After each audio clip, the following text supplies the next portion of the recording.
Olá, tudo bem? Eu sou o Vitor Lins, auditor fiscal aqui da Secretaria da Fazenda do Estado de São Paulo, e esse é o Que Conta é Essa, o programa que discute como o Estado gasta e investe o dinheiro dos nossos impostos.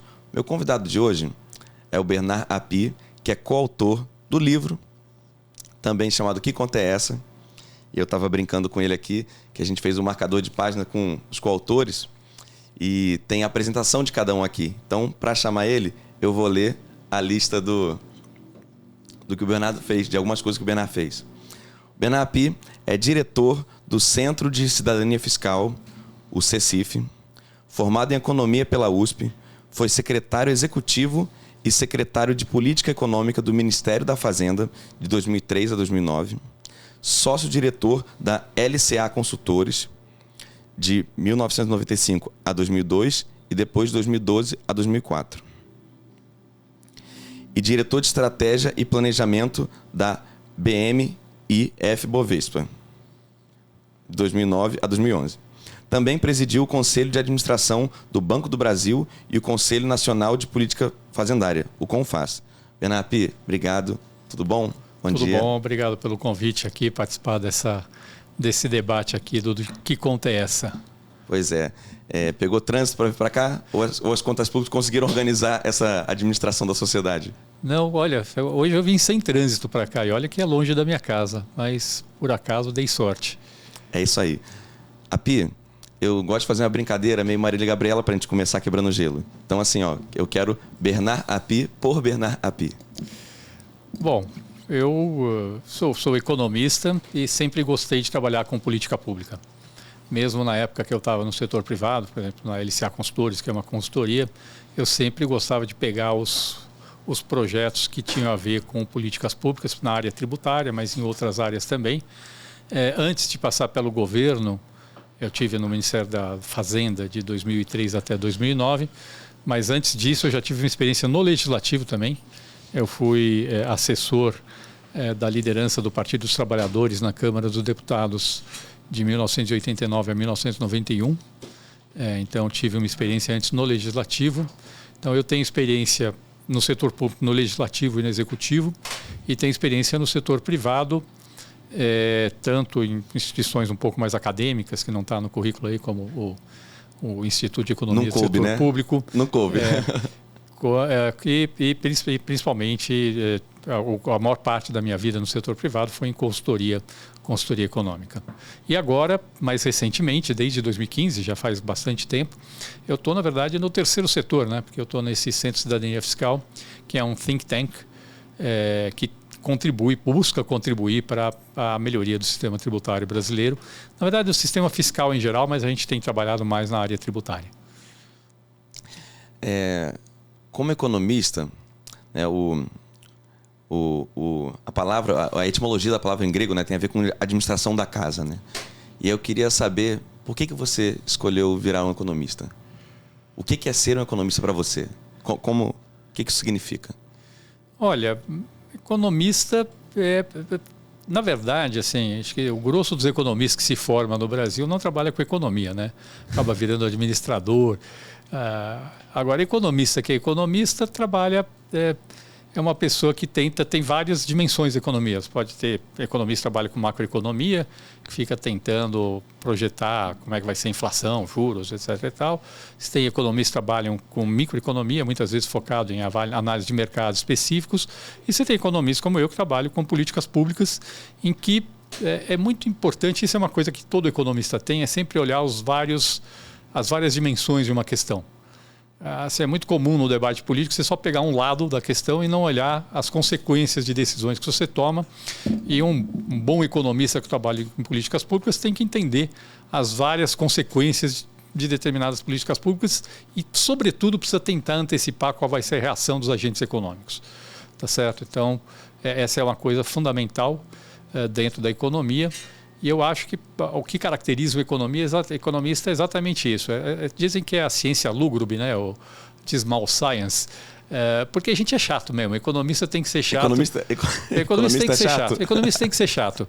Não quer dizer que ele não possa ter não queira bem do país, não queira projeto, mas tem que ser chato. Ele tem que falar, quando a pessoa vem aqui com aquela ideia genial, fala, olha, é legal a sua ideia, mas tem essas consequências aqui que você não está olhando e tem que ser consideradas, porque o impacto final é o que resulta de todas as consequências de qualquer mudança que você faz, principalmente nessa área de política econômica. Eu vi uma abordagem interessante que é a seguinte, às vezes a pessoa quer fazer alguma coisa com a política pública e depois, ou ela não tinha previsto e depois observa um efeito colateral, ou alguém aponta, olha, essa política tem um efeito colateral. Só que não existem efeitos colaterais, existem efeitos. Você que não tinha mapeado ele, né? Você que não tinha ele no mapa mental da coisa.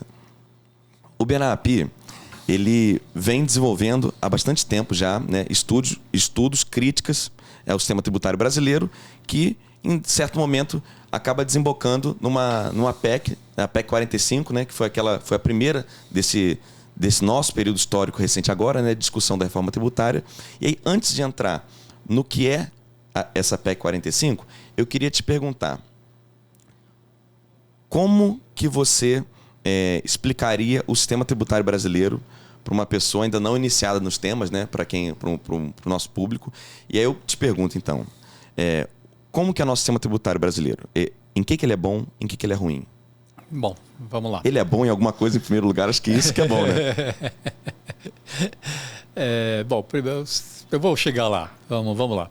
Quando a gente fala de sistema tributário, a gente está falando, na verdade, tem 4 categorias principais de tributos. É importante a gente entender isso. Então, tem tributos que a gente chama de tributos sobre bens e serviços, que são tributos gerais sobre produção e comercialização de bens e serviços, que quando são bem desenhados, são tributos sobre o consumo. A gente vai voltar a falar disso. E tem tributos sobre bens e serviços que são regulatórios. Então, por exemplo, o imposto de importação é um tributo regulatório. Ele serve para determinar a competitividade da economia. Ou um imposto sobre combustíveis fósseis, um imposto sobre carbono, é um imposto regulatório. O objetivo dele é desestimular o consumo de combustíveis fósseis. Então, essa é a primeira categoria. Tributos sobre bens e serviços, que podem ser gerais, que quando são bem desenhados são sobre o consumo, e podem ser regulatórios. Você tem a segunda categoria, que são tributos sobre renda. Renda é o que é acréscimo patrimonial, que pode ou não ser consumido, tá certo? E aí, os tributos sobre renda abrangem tributos sobre renda das pessoas físicas, tributos sobre a renda das empresas, o lucro, tributos sobre outras formas de renda, remuneração de aplicações financeiras, etc. e tal. Você tem uma terceira categoria de tributos, são tributos sobre patrimônio ou transferência de patrimônio. Então, sei lá, IPTU e IPVA, que todo mundo conhece, é sobre a propriedade de imóveis ou de automóveis. E você tem tributos sobre transferência de patrimônio. Por exemplo, o ITBI, que é o Imposto sobre Heranças e Doações, que é um imposto sobre as heranças e doações quando eu estou transferindo o patrimônio. O ITCMD, desculpe, falei besteira aqui. Na verdade, o ITBI é o Imposto sobre Transmissão de Bens Imóveis, que é um imposto sobre transferência de patrimônio, ou o ITCMD, que é o Imposto sobre Heranças e Doações, que também é transferência de patrimônio. Só de impostos são 13 siglas no Brasil, né? Então, a gente se embaralha. Um monte. E finalmente, a gente tem tributos sobre a folha de salários, que geralmente são vinculados ao financiamento da Seguridade Social. Então, a contribuição para o INSS, por exemplo, é um tributo para o financiamento da Seguridade Social. Essas categorias de tributos existem na maior parte dos países do mundo, tá certo? Esse é o padrão mundial. A questão é saber se o seu sistema tributário, nessas categorias, ele é bom ou ele é ruim. Tá certo? Aí eu vou responder a sua pergunta. Um bom sistema tributário tem 2 características. 3 características, vai. Ele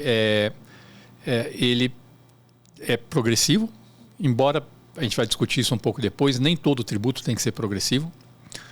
A gente tem que olhar o sistema como um todo, não dá para olhar só o sistema tributário. Então, por exemplo, vou dar um exemplo aqui. Tributos sobre o consumo em si são regressivos. Por que são regressivos? Porque pobre consome uma parcela maior da renda do que rico. Tá certo? Agora, eu pego, por exemplo, um país que não tem um imposto sobre consumo. Eu crio um imposto sobre consumo que é regressivo e uso 100% da receita para financiar a educação pública, saúde pública e programas de transferência de renda. No agregado, o desenho é progressivo. O desenho fiscal, né? O desenho fiscal é progressivo. Não importa o que está cobrando, onde está gastando. O que importa é a soma do que está cobrando com gastando. Isso. O que importa é olhar o todo. Então, tem tributos como esse. Tributos sobre o consumo não são bons para fazer política distributiva. Eles são bons para arrecadar, para financiar a política distributiva. Agora, tem tributos que têm vocação para fazer política distributiva. Imposto de renda é o caso mais típico em que você normalmente, na grande maioria dos países do mundo, você tem alíquotas progressivas conforme a renda das pessoas físicas. Então, você tem aí tributos que têm vocações diferentes. Então, falando, primeira função do sistema tributário, sim, ele idealmente deve ser progressivo, mas lembrando que a gente não tem que olhar só a tributação, tem que olhar a tributação e o gasto. E que alguns tributos têm mais vocação para progressividade que outros. Segunda característica de um bom sistema tributário, ela tem que prejudicar o mínimo possível o crescimento econômico. E aqui nós estamos falando em duas dimensões. Uma delas é o impacto sobre o investimento. Quando você desestimula o investimento via tributação, você está prejudicando o crescimento. E a segunda dimensão é o impacto sobre produtividade. Produtividade, muito simplesmente, alocação, né? O que é produtividade? Produtividade é quando eu produzo mais bens e serviços finais com a mesma quantidade de capital e trabalho. Tá certo? Que são as dotações do país. O que o país tem? Ele tem uma certa quantidade de capital, tanto financeiro quanto físico, tá certo? Quer dizer, o recurso que eu tenho e mais as máquinas, equipamentos, instalações que eu tenho, e ela tem uma quantidade de trabalho, de trabalhadores. Se com essa quantidade de capital e trabalho eu consigo produzir mais bens e serviços finais, que vão ser consumidos pela população ou vão ser usados para aumentar a capacidade produtiva, o sistema é mais eficiente. Quando você é menos eficiente, quando você tem menos produtividade, você produz menos bens e serviços finais com as dotações que você tem. Lógico que quando a gente fala em trabalho mais qualificado, menos qualificado. Então, por exemplo, no longo prazo, a produtividade depende muito da qualidade da educação. Tá certo? Isso é meio óbvio. Mas... Aliás, só a educação que aquela consegue ultrapassar depois que a gente já está na fronteira ali, né? Tem um certo nível, assim, o Brasil nunca, enquanto não tiver educação igual de país desenvolvido, o Brasil nunca vai ter PIB de país desenvolvido. Vamos ter clareza com relação a isso, tá certo? Mas, ainda assim, o sistema tributário pode ter um impacto importante e negativo, quando é mal desenhado, sobre a produtividade. E a terceira característica do sistema tributário, ele tem que arrecadar, tem que financiar a política pública. Então, bons sistemas tributários deixam um pouco espaço para sonegação, para evasão fiscal. Então, não adianta um sistema tributário que é lindo no papel, mas deixa muito espaço para sonegação. Tá certo? Ele não cumpre a sua função, que é arrecadar para poder financiar as políticas públicas. E aí vai perguntar o sistema tributário brasileiro. Bom, ele é um desastre do ponto de vista de progressividade, é um desastre do ponto de vista de impacto sobre produtividade e eficiência econômica, e ele arrecada relativamente bem. Então, assim, dessas três categorias necessárias do sistema tributário, o sistema tributário brasileiro só consegue cumprir a terceira função, mas sendo muito ruim nas duas primeiras. Qualquer contribuinte consegue concordar, né? Que ele está vendo que está complexo, que não está funcionando, mas que ele paga, ele sabe que ele paga, né? Não, todo mundo paga, entendeu? Assim, isso é no mundo inteiro. Se imposto fosse voluntário, eu não chamava imposto, né? Chamava voluntário. Tá certo? Imposto é imposto porque é obrigado a pagar. Ninguém gosta de pagar imposto. Tem uma diferença entre o Brasil e outros países. É muito comum as pessoas falarem, mas nos outros países as pessoas pagam imposto, mas pelo menos recebem do setor público de volta bens e serviços, educação pública, saúde pública. É fato que no Brasil a qualidade de serviços públicos ainda deixa a desejar bastante. Tá certo? A gente não tem uma educação pública da qualidade de um país desenvolvido. Aliás, eu costumo dizer que o Brasil vai ter dado certo quando os meus netos ou bisnetos, meus filhos já não dá mais, cursarem escola pública. Eu acho que o Brasil vai ter dado certo. País rico não é aquele país em que o mais pobre tem um carrão, né? É o país em que o mais rico anda de metrô, né? É isso, exatamente. É o país em que, inclusive, todo mundo vai para a escola pública, não é só para o pobre, é para todo mundo, e a escola pública é de qualidade. Isso nós não temos ainda no Brasil, infelizmente. Lógico que tem exceções, tem casos positivos, mas ainda temos um caminho enorme a trilhar. Então, eu vou dizer que o Brasil vai dar certo quando a gente tiver serviços públicos de qualidade para todo mundo. Se eu precisar de tratamento de saúde, eu vou no SUS e não vou precisar de uma saúde privada. Tá certo? Agora, as pessoas às vezes usam isso para dizer, então, como eu não tenho esse serviço do Estado, eu não vou pagar imposto. Não é verdade. O que nós temos que fazer tem que contribuir para o pagamento do imposto, que para as pessoas pobres, os serviços públicos, ainda que de má qualidade, são muito importantes. É muito melhor ter um serviço de saúde que ainda deixa a desejar, que é o caso do SUS, do que não ter serviço de saúde nenhum e morrer por a falta de atendimento, que era o Brasil de 50 anos atrás, tá certo? É muito melhor ter isso do que não ter nada. É muito melhor ter uma educação pública cuja qualidade ainda deixa a desejar do que não ter educação pública nenhuma, tá certo? Do que ter a maior parte da população fora da escola. Então, obviamente, ainda deixa a desejar, tem muito a avançar, mas o fato de que hoje nós não temos ainda serviços públicos de qualidade para desenvolvido não é justificativa para que pessoas ricas não contribuam para financiar o serviço público no Brasil, tá certo? Então, acho que esse é um ponto importante aí no debate dessa questão de tributação, serviços públicos. Então, o que a gente tem que fazer é pagar imposto devidamente, em função da nossa capacidade de contribuir, e trabalhar para melhorar a qualidade de serviços públicos no longo prazo. É o que eu falei. Se o Brasil, se o meu bisneto ou bisneto, eu ainda não tenho neto, mas espero ter daqui a algum tempo, o meu neto ou bisneto cursar a escola pública, eu acho que o Brasil vai ter dado certo. É bom. É isso aí. Então, é por isso que a gente está aqui, né? Assim, enquanto sociedade, enquanto grupo, é por isso que a gente está fazendo as coisas que a gente está fazendo, para tentar chegar lá. Você falou sobre a lógica, a técnica, o manual de um sistema tributário e depois passou para dizer que no Brasil é um desastre. Aí vamos entrar então nesse repertório brasileiro do desastre. Uma coisa que você falou, por exemplo, é que o sistema tributário deve atrapalhar o mínimo possível a economia. E aí, como que é o repertório do sistema tributário nesse caso? Bom, eu acho que o principal problema do ponto de vista de eficiência econômica no Brasil está nesses tributos sobre bens e serviços. Principalmente esses tributos gerais sobre bens e serviços. E aí eu vou tentar explicar um pouco. Como é que o mundo tributa o consumo de bens e serviços? Praticamente todos os países do mundo tributam o consumo de bens e serviços através do imposto sobre valor adicionado, o IVA. O que é o IVA? O IVA é um imposto não cumulativo que é cobrado ao longo da cadeia de produção e comercialização. Então, como é que funciona? Você, na sua venda, você incide o imposto e você recupera todo o imposto incidente na compra de bens e serviços que você utiliza na sua atividade produtiva, dos seus insumos. Tá certo?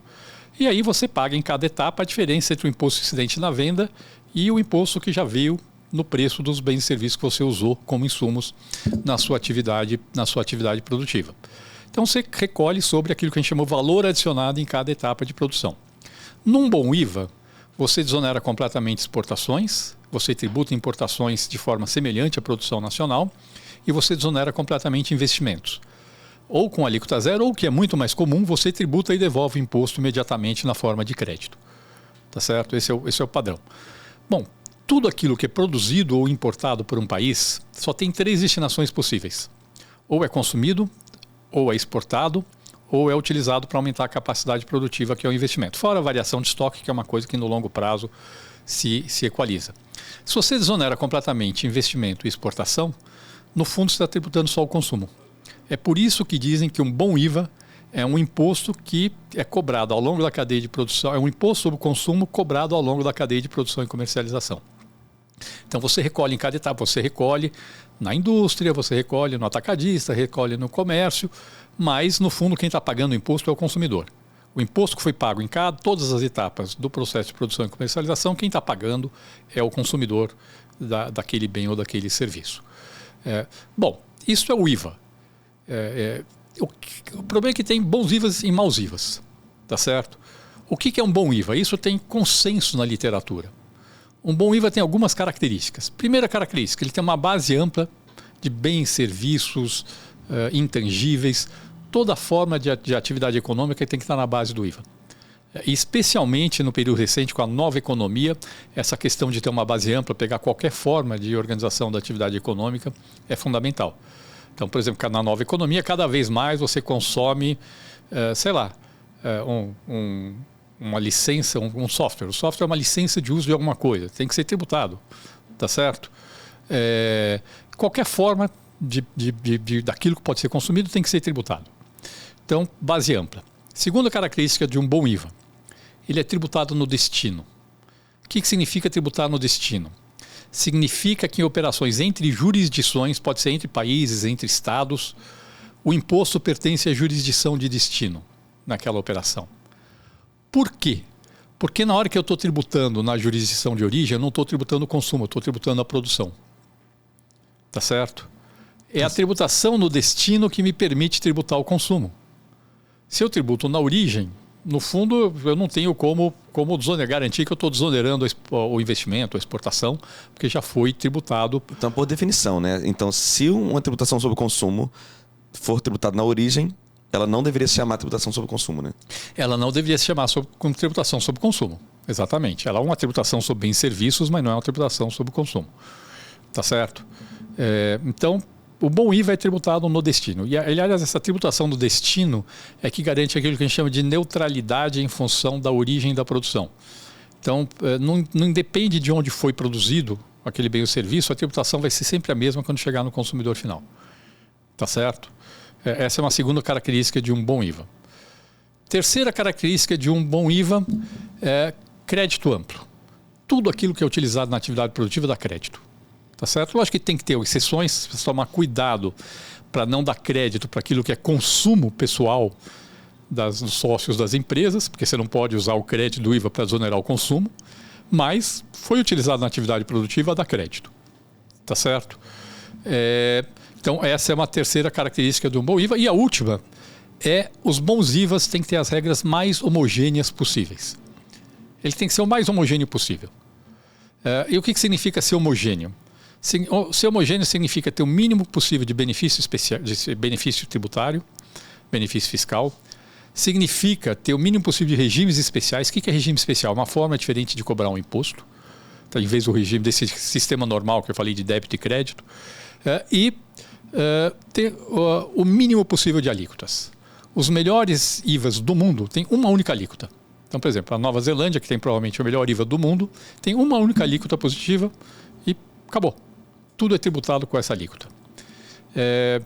São pouquíssimos casos que só tem uma alíquota, mas tem muitos casos, e a grande maioria dos IVAs criados nos últimos 30 anos no mundo, eles têm só uma alíquota positiva.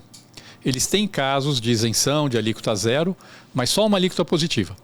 Pelo menos já ajuda muito o desenho do tributo. E por que é importante regras mais homogêneas possíveis? Depois eu vou voltar nesse ponto. Porque quando você tem regras as mais homogêneas possíveis, você elimina o problema da classificação e do planejamento tributário. Entendeu? Então eu vou dizer o seguinte, olha, aqui no Brasil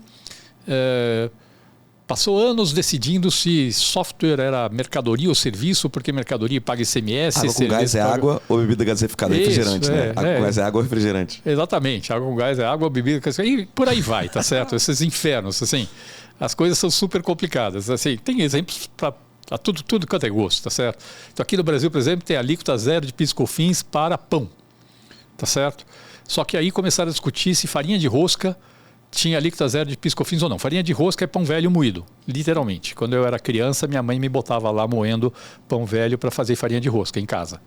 Tá certo? E aí agora, hoje em dia você compra em saquinho, né, no supermercado. Aí ficaram discutindo se tinha ou não. Aí passou 6, 7 anos até que o STJ decidiu que farinha de rosca paga PIS e COFINS. Tá certo? Então, no Brasil, pão fresco não paga imposto, mas pão velho moído paga imposto. Entendeu? Esse tipo de problema, sempre que você tem... Melhor comer o novo então, né? Pois é, melhor comer, exatamente. Ou então compra o pão novo sem imposto, espera e faz que nem eu fazia quando era criança e moe o pão para fazer a farinha de rosca. Mas assim, esse tipo de questão, todo esse problema de classificação sempre existe, não é só no Brasil, tá certo? E isso tem custos. Só para você ter uma ideia, tem uma estimativa do fisco da Suécia. A Suécia tem 3 alíquotas positivas de IVA. Eles fizeram uma estimativa que se eles tivessem só uma alíquota positiva de IVA, o custo burocrático de pagar imposto, que a gente chama de custo de conformidade, cairia 30%. Na Suécia, que é um país que não tem muita propensão ao litígio que nem o Brasil. Tá certo? Quer dizer, a coisa da uniformidade tem vantagem, sim. Ela não gera distorções e ela facilita essa questão da classificação. Então, o bom IVA tem que ser o mais homogêneo possível. Tá certo? Bom, então é isso. Se você quiser, eu posso falar um pouco como é que é o IVA brasileiro, como é que a gente qual é o nosso sistema de tributação de bens e serviços e como a gente foge disso e quais são as consequências. Agora. Tá bom. Bom, como é o modelo brasileiro? Em vez de ter um IVA de base ampla, a gente tem a base completamente fragmentada. A gente tem 5 tributos gerais sobre bens e serviços não regulatórios, que são PIS e COFINS, que são federais, que esses dois, na verdade, têm a mesma legislação, tá certo? Que incide sobre receita, pode ser pelo regime não cumulativo ou pelo regime cumulativo. Então já temos dentro de um tributo 2 formas diferentes de cobrança. Temos IPI, que é o Imposto sobre Produtos Industrializados, que incide só até a saída da indústria. Temos o ICMS, que é o Imposto de Circulação de Mercadorias e alguns serviços de comunicação e transporte interestadual e intermunicipal, que é estadual. E temos o ISS, que é o Imposto sobre Serviço Municipal. Então, em vez de ter uma base ampla, a gente tem uma base totalmente fragmentada. Então, obviamente, o caso mais claro é entre ICMS e ISS, em que você tem mercadoria tributada pelo ICMS e serviço pelo ISS. Tem S nos dois, né? Nem o S ficou para um, né? Nem o S ficou para um. E isso já é um problema, tá certo? É um problema por N motivos. É um problema porque você automaticamente, quando você fragmenta a base tributária, você já tem aquilo que a gente chama de cumulatividade, quer dizer, você não recupera o imposto pago ao longo da cadeia. Por quê? Porque um contribuinte de ISS, quando compra uma mercadoria, ele está pagando imposto e não recupera esse imposto. Um contribuinte de ICMS, quando toma um serviço, não recupera o imposto. No caso do ISS, não tem crédito, é um imposto puramente cumulativo. Oi. Só para eu assim, deixar claro para quem estiver vendo a gente assim, ó, se você vai vender xícaras, você vai precisar de algum momento de um serviço de publicidade para divulgar a sua xícara. E aí você quer abater isso do imposto porque tudo foi um custo seu. A parte material da xícara você consegue abater, porque está dentro daquilo que do mesmo ente que distributa. Agora, porque é mercadoria. Agora, a publicidade não. Isso. Então, é isso aí que distorce toda a cadeia. Isso. Então, você pagou imposto sobre a publicidade e não recuperou o imposto e, portanto, eu já tenho aquilo que a gente chama de cumulatividade. Ao contrário de bom IVA, que é aquele crédito amplo, tudo que foi pago de imposto antes é recuperado, eu já tenho uma parte do imposto que não é recuperado. E a firma de publicidade, quando ela compra, material de escritório, eletricidade, ela paga ICMS e não recupera. Então, no fundo, eu vou criando essas várias etapas de imposto que foi sendo pago ao longo da cadeia e que não é recuperado, por conta da fragmentação da base. E a fragmentação da base gera o problema de classificação. Tá certo? Tanto o problema de classificação, como eu acabei de dar o exemplo lá do software, tá certo? Porque durante muito tempo tinha uma decisão do Supremo que software não customizado pagava ICMS, porque antigamente vendia em meio físico. Eu sou do tempo que você comprava software em CD, tá certo? A minha irmã nunca viu um disquete, a minha irmã mais nova. Por aí, exatamente. Eu sou do tempo ainda da fita cassete, né? Mas você comprava software em meio físico. Aí, de repente, não tem mais meio físico, mas o software continua sendo software mesmo. E aí demorou anos, e aí o Supremo Tribunal Federal discutiu, não, software de qualquer categoria paga ISS. Então tem esse problema aí dessa área cinzenta. E tem problema também, mesmo que eu já defini, tá bom, software paga ISS, não paga ICMS. E a alíquota do ISS é menor que a do ICMS. Aí o que acontece? Eu sou uma empresa, vou vender para você, uma máquina com software. Se o software paga menos imposto que a máquina, eu vou fazer o seguinte, falar, a máquina custa 100 e o software custa 200. Tá certo? Quem vai saber se eu estou fazendo o preço correto ou errado? Tá certo? Isso acontece direto. Sempre que você tem esse tipo de coisa, então eu vou lá assim, serviço de transporte paga menos imposto do que mercadoria. Legal, então eu vou vender para você a mercadoria e ainda vou te dar o serviço de transporte. Ah, tá bom, a mercadoria custa 100, o serviço de transporte custa 200. Entendeu?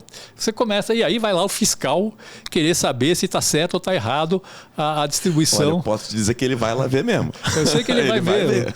Pois é, mas aí às vezes a pessoa não está fraudando e o fiscal acha que está. Às vezes a pessoa está fraudando e o fiscal não vê. Quer dizer, é um inferno, tá certo? Então você tem esse problema nessa fragmentação. Mas o problema não está só entre ICMS e ISS, não, tá? IPI incide só sobre produtos industrializados, o que automaticamente já dá problema. Então, por exemplo, como o IPI só incide até a saída da indústria, é muito comum as empresas que têm indústria e o centro de distribuição, eles jogam o grosso da margem deles para o centro de distribuição. E aí começa a ter um monte de autuação em função disso. Fala, não, então eu tenho que pegar, o IPI tem que incidir na saída do centro de distribuição. Mas aí eu estou pegando, inclusive, a margem de comercialização. Então, das duas, uma. Ou eu tributo de menos ou eu tributo de mais. Tá certo? O imposto tem que ser até o consumidor final, não pode ser só para produto industrializado. A base tem que ser ampla. E mesmo o PIS/COFINS, que tem base ampla, ele tem problema. Porque ele pega só pessoa jurídica, não pega pessoa física no Brasil. Então, vou dar um exemplo. A gente tem no Brasil... Eu tenho, por exemplo, agricultor, produtor rural, que tem faturamento de mais de R$1 bilhão por ano. Pessoa física. E não paga PIS/COFINS. Por quê? Tá certo? Tá certo? Por que a pessoa jurídica paga e a pessoa física não paga? Eu não estou diferenciando pela atividade ou pelo que ela faz, tá certo? Se eu sou um médico, pessoa física, presto serviço como pessoa física, eu não pago PIS/COFINS. Se eu sou um médico e presto o mesmo serviço como pessoa jurídica, eu pago PIS/COFINS. Por quê? Qual a diferença? A atividade é a mesma. É exatamente a mesma coisa que está sendo consumida. Tudo isso gera complexidade, tá certo? Então, primeiro ponto, a gente tem essa base fragmentada que gera litígio, gera o problema de classificação, gera complexidade. Segundo, como eu falei, um bom IVA, o imposto é tributado no destino. Aqui no Brasil, o ICMS é tributado uma parte no estado de origem, uma parte no estado de destino, tá certo? Então, o padrão normalmente é tributar 12% no estado de origem e a diferença entre a alíquota interna, que a padrão é 17%, 18%, e essa alíquota é 12% no estado de destino. E quando a gente está vendendo do sul, sudeste para o norte, nordeste, centro-oeste, a alíquota no estado de origem é 7%. Tá certo? Então, eu já tenho esse problema, estou tributando mais na origem. E essa tributação na origem, como eu falei, é a tributação da produção. Se eu estou tributando a produção e não o consumo, eu criei um incentivo para, então eu vou dar um benefício para atrair a produção para o meu estado. É a famosa guerra fiscal do ICMS. A guerra fiscal só existe porque a tributação é na origem. Olha só, que interessante. Quando eu cheguei um pouquinho mais cedo aqui hoje, estava ali tomando um cafezinho ali embaixo e estava saindo de uma outra sala um podcast sobre logística. E eu vi os caras conversando, eu entrei na conversa deles. Ele estava dizendo que a mercadoria que o fornecedor lá que geralmente faz para ele, eu não me lembro o repertório da história, mas a pessoa vem, a mercadoria vem de algum lugar, bate em São Paulo, vai para Minas Gerais e volta para São Paulo. Porque no planejamento fiscal isso faz sentido. Exatamente. E aí ele estava brincando, dizendo assim, que quando a mercadoria vem em São Paulo e vai para Minas, ele fala assim, para aqui, porque está atrasando o prazo dele, né? Exatamente. Então temos aí um problema seríssimo de um monte de distorção que resulta dessa tributação na origem, tá certo? Tem esses casos. Uma parte, cara, eu não vou entrar aqui em detalhe porque os motivos são enormes, mas a quantidade de situações como essa, de ter uma logística completamente irracional por conta da tributação na origem, isso acontece direto e por conta da guerra fiscal também, tá certo? Então, esse é um segundo problema. Então, não tributamos a origem, tributamos o destino. Terceiro problema, crédito amplo. Você deveria recuperar todo o imposto pago na sua cadeia de produção. Como eu falei, aqui no Brasil a gente tem alguns tributos que são meramente cumulativos, que o ISS, eu pago e não dou crédito para ninguém. Isso já gera acumulatividade, ou seja, imposto pago na cadeia que não é recuperado. Mas tem enormes falhas no regime de recuperação de crédito dos tributos não cumulativos, como o ICMS, por exemplo. Tá certo? Então, no ICMS tem uma coisa lá que diz que o que eles chamam de bens de uso e consumo não geram crédito. Então, a interpretação é a mais variada possível. Então, eu vou dar alguns exemplos de como isso gera distorção. Um dia eu estava conversando com uma pessoa de uma fábrica de móveis e a interpretação é a seguinte: dá crédito àquilo que é incorporado no produto final. Tá certo? Aí ele comprava lixa, ele precisa de lixa para fazer móvel. E aí não estavam deixando ele recuperar o crédito do ICMS da lixa, porque a lixa não é incorporada no móvel. Cola a lixa ali, né? Então tem que colar a lixa no móvel, tem que mandar a lixa junto com o móvel para poder recuperar o crédito do ICMS. Não é possível, entendeu? Ou estava falando com pessoa de uma... Comprou um armário brinde, lixa, né? Isso, exatamente. Aí estava falando com uma pessoa, sei lá, acho que da Petrobras, e no processo de refino de petróleo, de craqueamento, quando você pega o petróleo e vai transformando várias coisas, você usa um catalisador. É uma coisa que você coloca para facilitar o processo de craqueamento, mas no final ele não é incorporado na gasolina, ele sobra. Ele vira um resíduo no final. Aí o pessoal falou, não, como ele não é incorporado no produto final, não tem crédito de ICMS. Entendeu? Mas você não faz o refino sem o catalisador. Quer dizer, essas coisas completamente irracionais que a gente tem e que geram não só acumulatividade, como geram litígio. Tá certo? Porque aí a pessoa fala, não, mas isso daqui eu preciso. E o custo Brasil, ó. E o custo Brasil vai lá para o céu. Tá certo? E finalmente... a gente tem a ideia de regras mais homogêneas possíveis no bom IVA. Bom, aqui no Brasil, eu não estou exagerando, a gente só tem exceção, a gente não tem regra. É o queijo suíço, é o queijo, né? O sistema tributário foi pensado assim, aí todo furadinho, né? Não é mais o queijo, né? Isso, assim, o que não existe no Brasil é homogeneidade, tá certo? Então, vou dar um exemplo, quer dizer, primeiro, benefício fiscal. Tem uma quantidade monumental de benefícios fiscais, tanto no ICMS, quanto no PIS/COFINS, quanto no IPI, e até no ISS, embora seja proibido, a gente tem benefício fiscal. Tá certo? Esse ano, só o estado de São Paulo, mais 58,8 bi. Só o estado de São Paulo. Em ICMS. Pois é. Então, temos uma quantidade monumental de benefícios fiscais. Segundo, alíquotas uniformes. Que no Brasil a gente tem alíquota para tudo quanto é gosto. Então, no IPI, ali no IPI tem de tudo, né? O IPI tem um catatal de 400 páginas que chama Tabela de Incidência do IPI, TIP.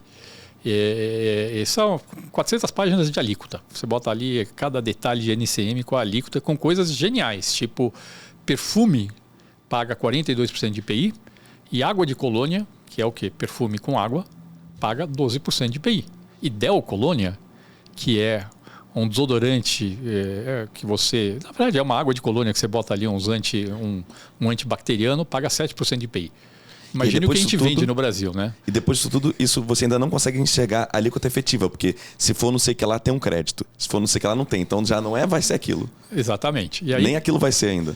Exatamente. E aí tem um monte de alíquota no ICMS também, não só alíquotas, como uma série que a gente chama de redução de base de cálculo, isso, que no fundo acaba virando uma alíquota diferenciada para tudo quanto é gosto.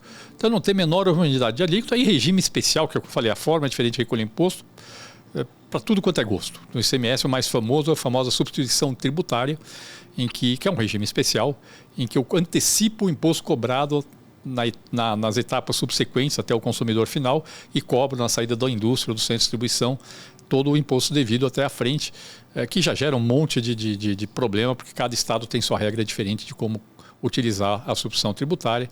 Então, uma empresa que vende para vários estados tem que... Um dos problemas que você deu o exemplo de Minas Gerais, por que a mercadoria vai aqui para Minas Gerais e volta, é que Minas Gerais não tem... tem vários estados com o qual São Paulo tem convênio de substituição tributária. Então, São Paulo cobra o imposto devido para a substituição tributária no outro estado. Com Minas Gerais, não. Então, o imposto sai de São Paulo para Minas Gerais sem a cobrança do imposto sobre substituição tributária. E aí, muitas vezes, vai para o centro de distribuição em Minas Gerais e volta para São Paulo, às vezes até contrabandeado, e ele pagou menos imposto do que se ele não tivesse ido para Minas Gerais. Entendeu? Mesmo se ele for e voltar, gerando coisa, ele dá um benefício fiscal, acaba voltando. Então, assim, é uma quantidade de distorção absolutamente monumental. E aí eu vou só encerrar esse pedaço aqui e dizer quais são os efeitos disso. Então, quais são os efeitos? Primeiro, essa complexidade enorme, pela quantidade monumental de regras diferentes, a gente tem 5 tributos, tá bom? E temos uma quantidade enorme de exceções dentro de cada um desses tributos. E isso tem uma série de efeitos. Primeiro, o custo burocrático de pagar imposto é altíssimo no Brasil. Tá certo? Tem aquela estimativa lá do Banco Mundial, que eles deixaram de divulgar, não sei o quê, mas que, por essa estimativa, o Brasil era o país em que o custo burocrático de pagar imposto era o mais alto do mundo. E aí, sendo o principal responsável, o ICMS. Tá certo? Pela complexidade. Segundo, complexidade gera litígio. Por definição. Toda vez que eu tenho tratamento diferenciado, o contribuinte sempre vai interpretar a seu favor e o fisco tende a interpretar contra o contribuinte a favor da arrecadação. Isso gera um grau de litígio tributário monumental, o que tem custo para o contribuinte com advogados, etc. Tal, custo para o fisco com procurador, etc. E tal, tá certo? E tem consequências. Porque quando eu tenho litígio tributário... o contribuinte tem o compliance, tem o escritório de advocacia, tem tudo, né? Que tem tudo. Todo mundo vai se apoiando numa estrutura para poder defender seu lado e isso vai custando, né? Isso vai custando. Não, e isso gera insegurança jurídica. Eu fiz um levantamento uma vez com as 10 maiores empresas de capital aberto no Brasil. Tinha empresa que tinha 50% do patrimônio líquido em contencioso tributário com perda possível ou provável. 50% do patrimônio líquido. Nossa. Tá certo? Tem uma estimativa do INSPER que estima o contencioso tributário no Brasil, na esfera administrativa e judicial da União, Estados e Municípios, em cerca de 75% do PIB, um pouquinho menos que 75% do PIB. Tudo bem, uma parte disso é crédito podre, que está lá na dívida ativa, sei lá, é dívida ativa da Varig, que você não vai recuperar nunca, entendeu? Deviam simplesmente fazer um write-off, tirar, mas ainda se isso dá uns 20% do PIB, ainda sobra uma quantidade monumental de contencioso tributário. Provavelmente o Brasil, a gente não tem comparação completa, mas provavelmente a gente também é campeão mundial em contencioso tributário. E isto, além do custo, gera insegurança jurídica. Eu vou investir no Brasil. Aí eu não tenho clareza sobre qual é a regra tributária.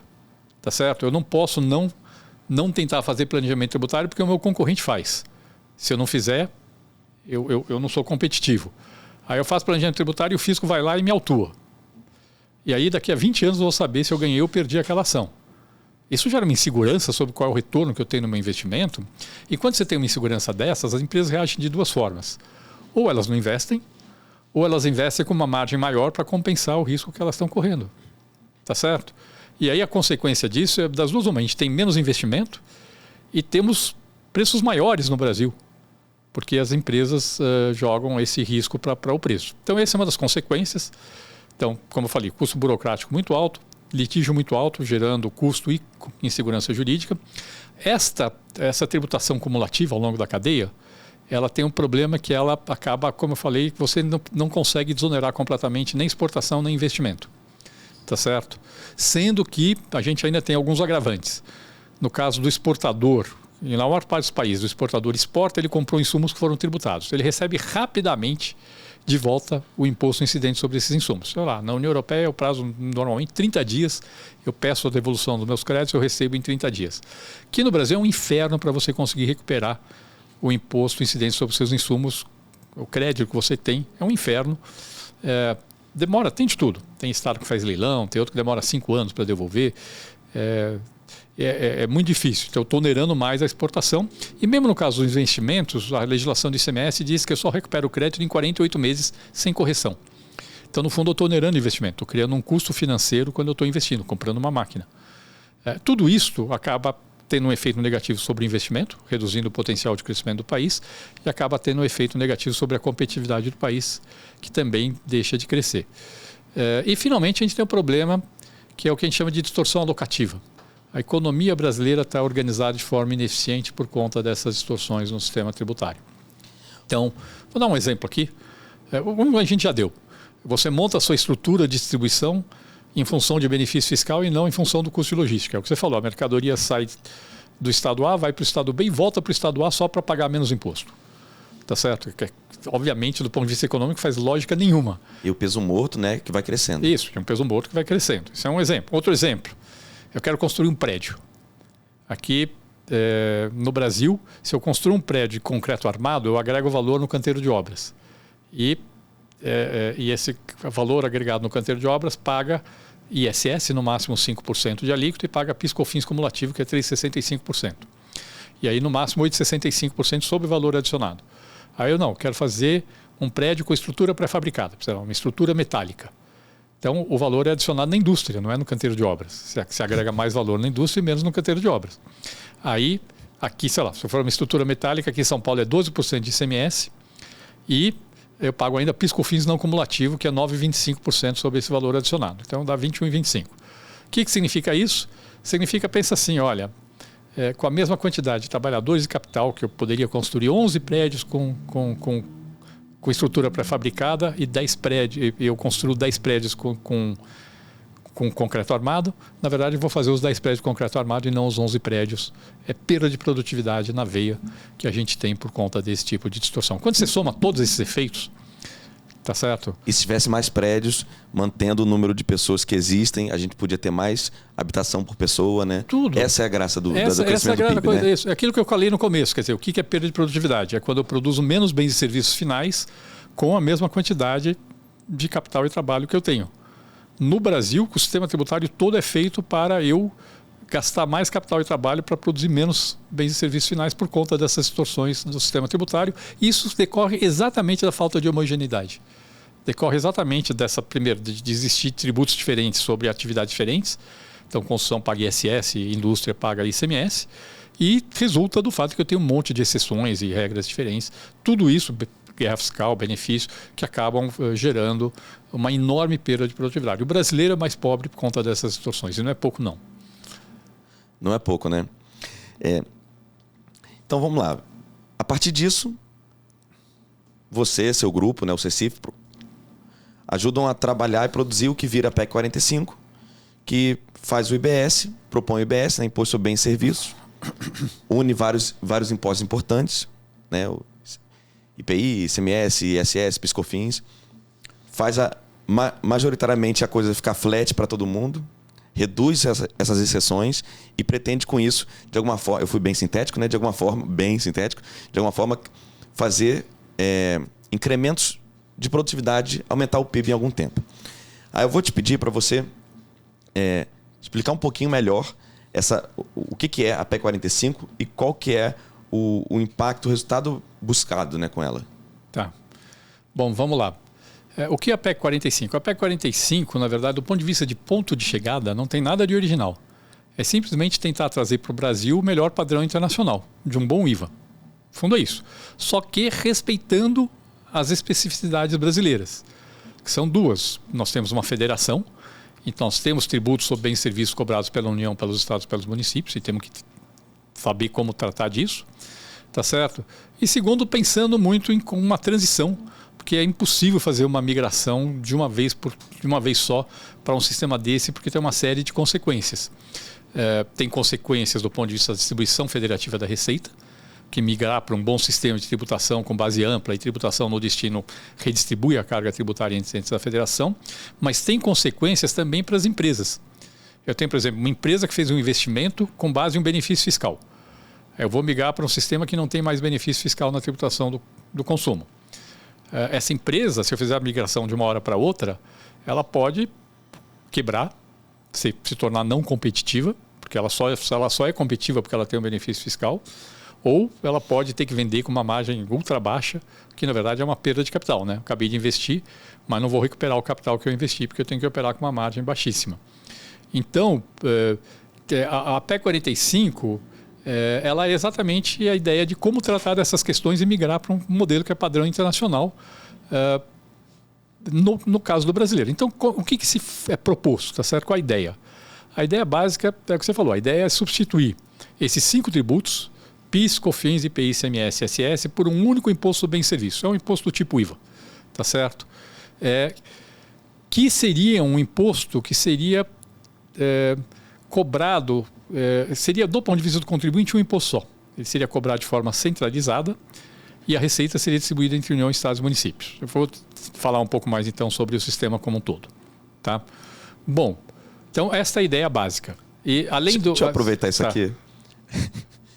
Muita gente morre de curiosidade. Por que não chamou IVA?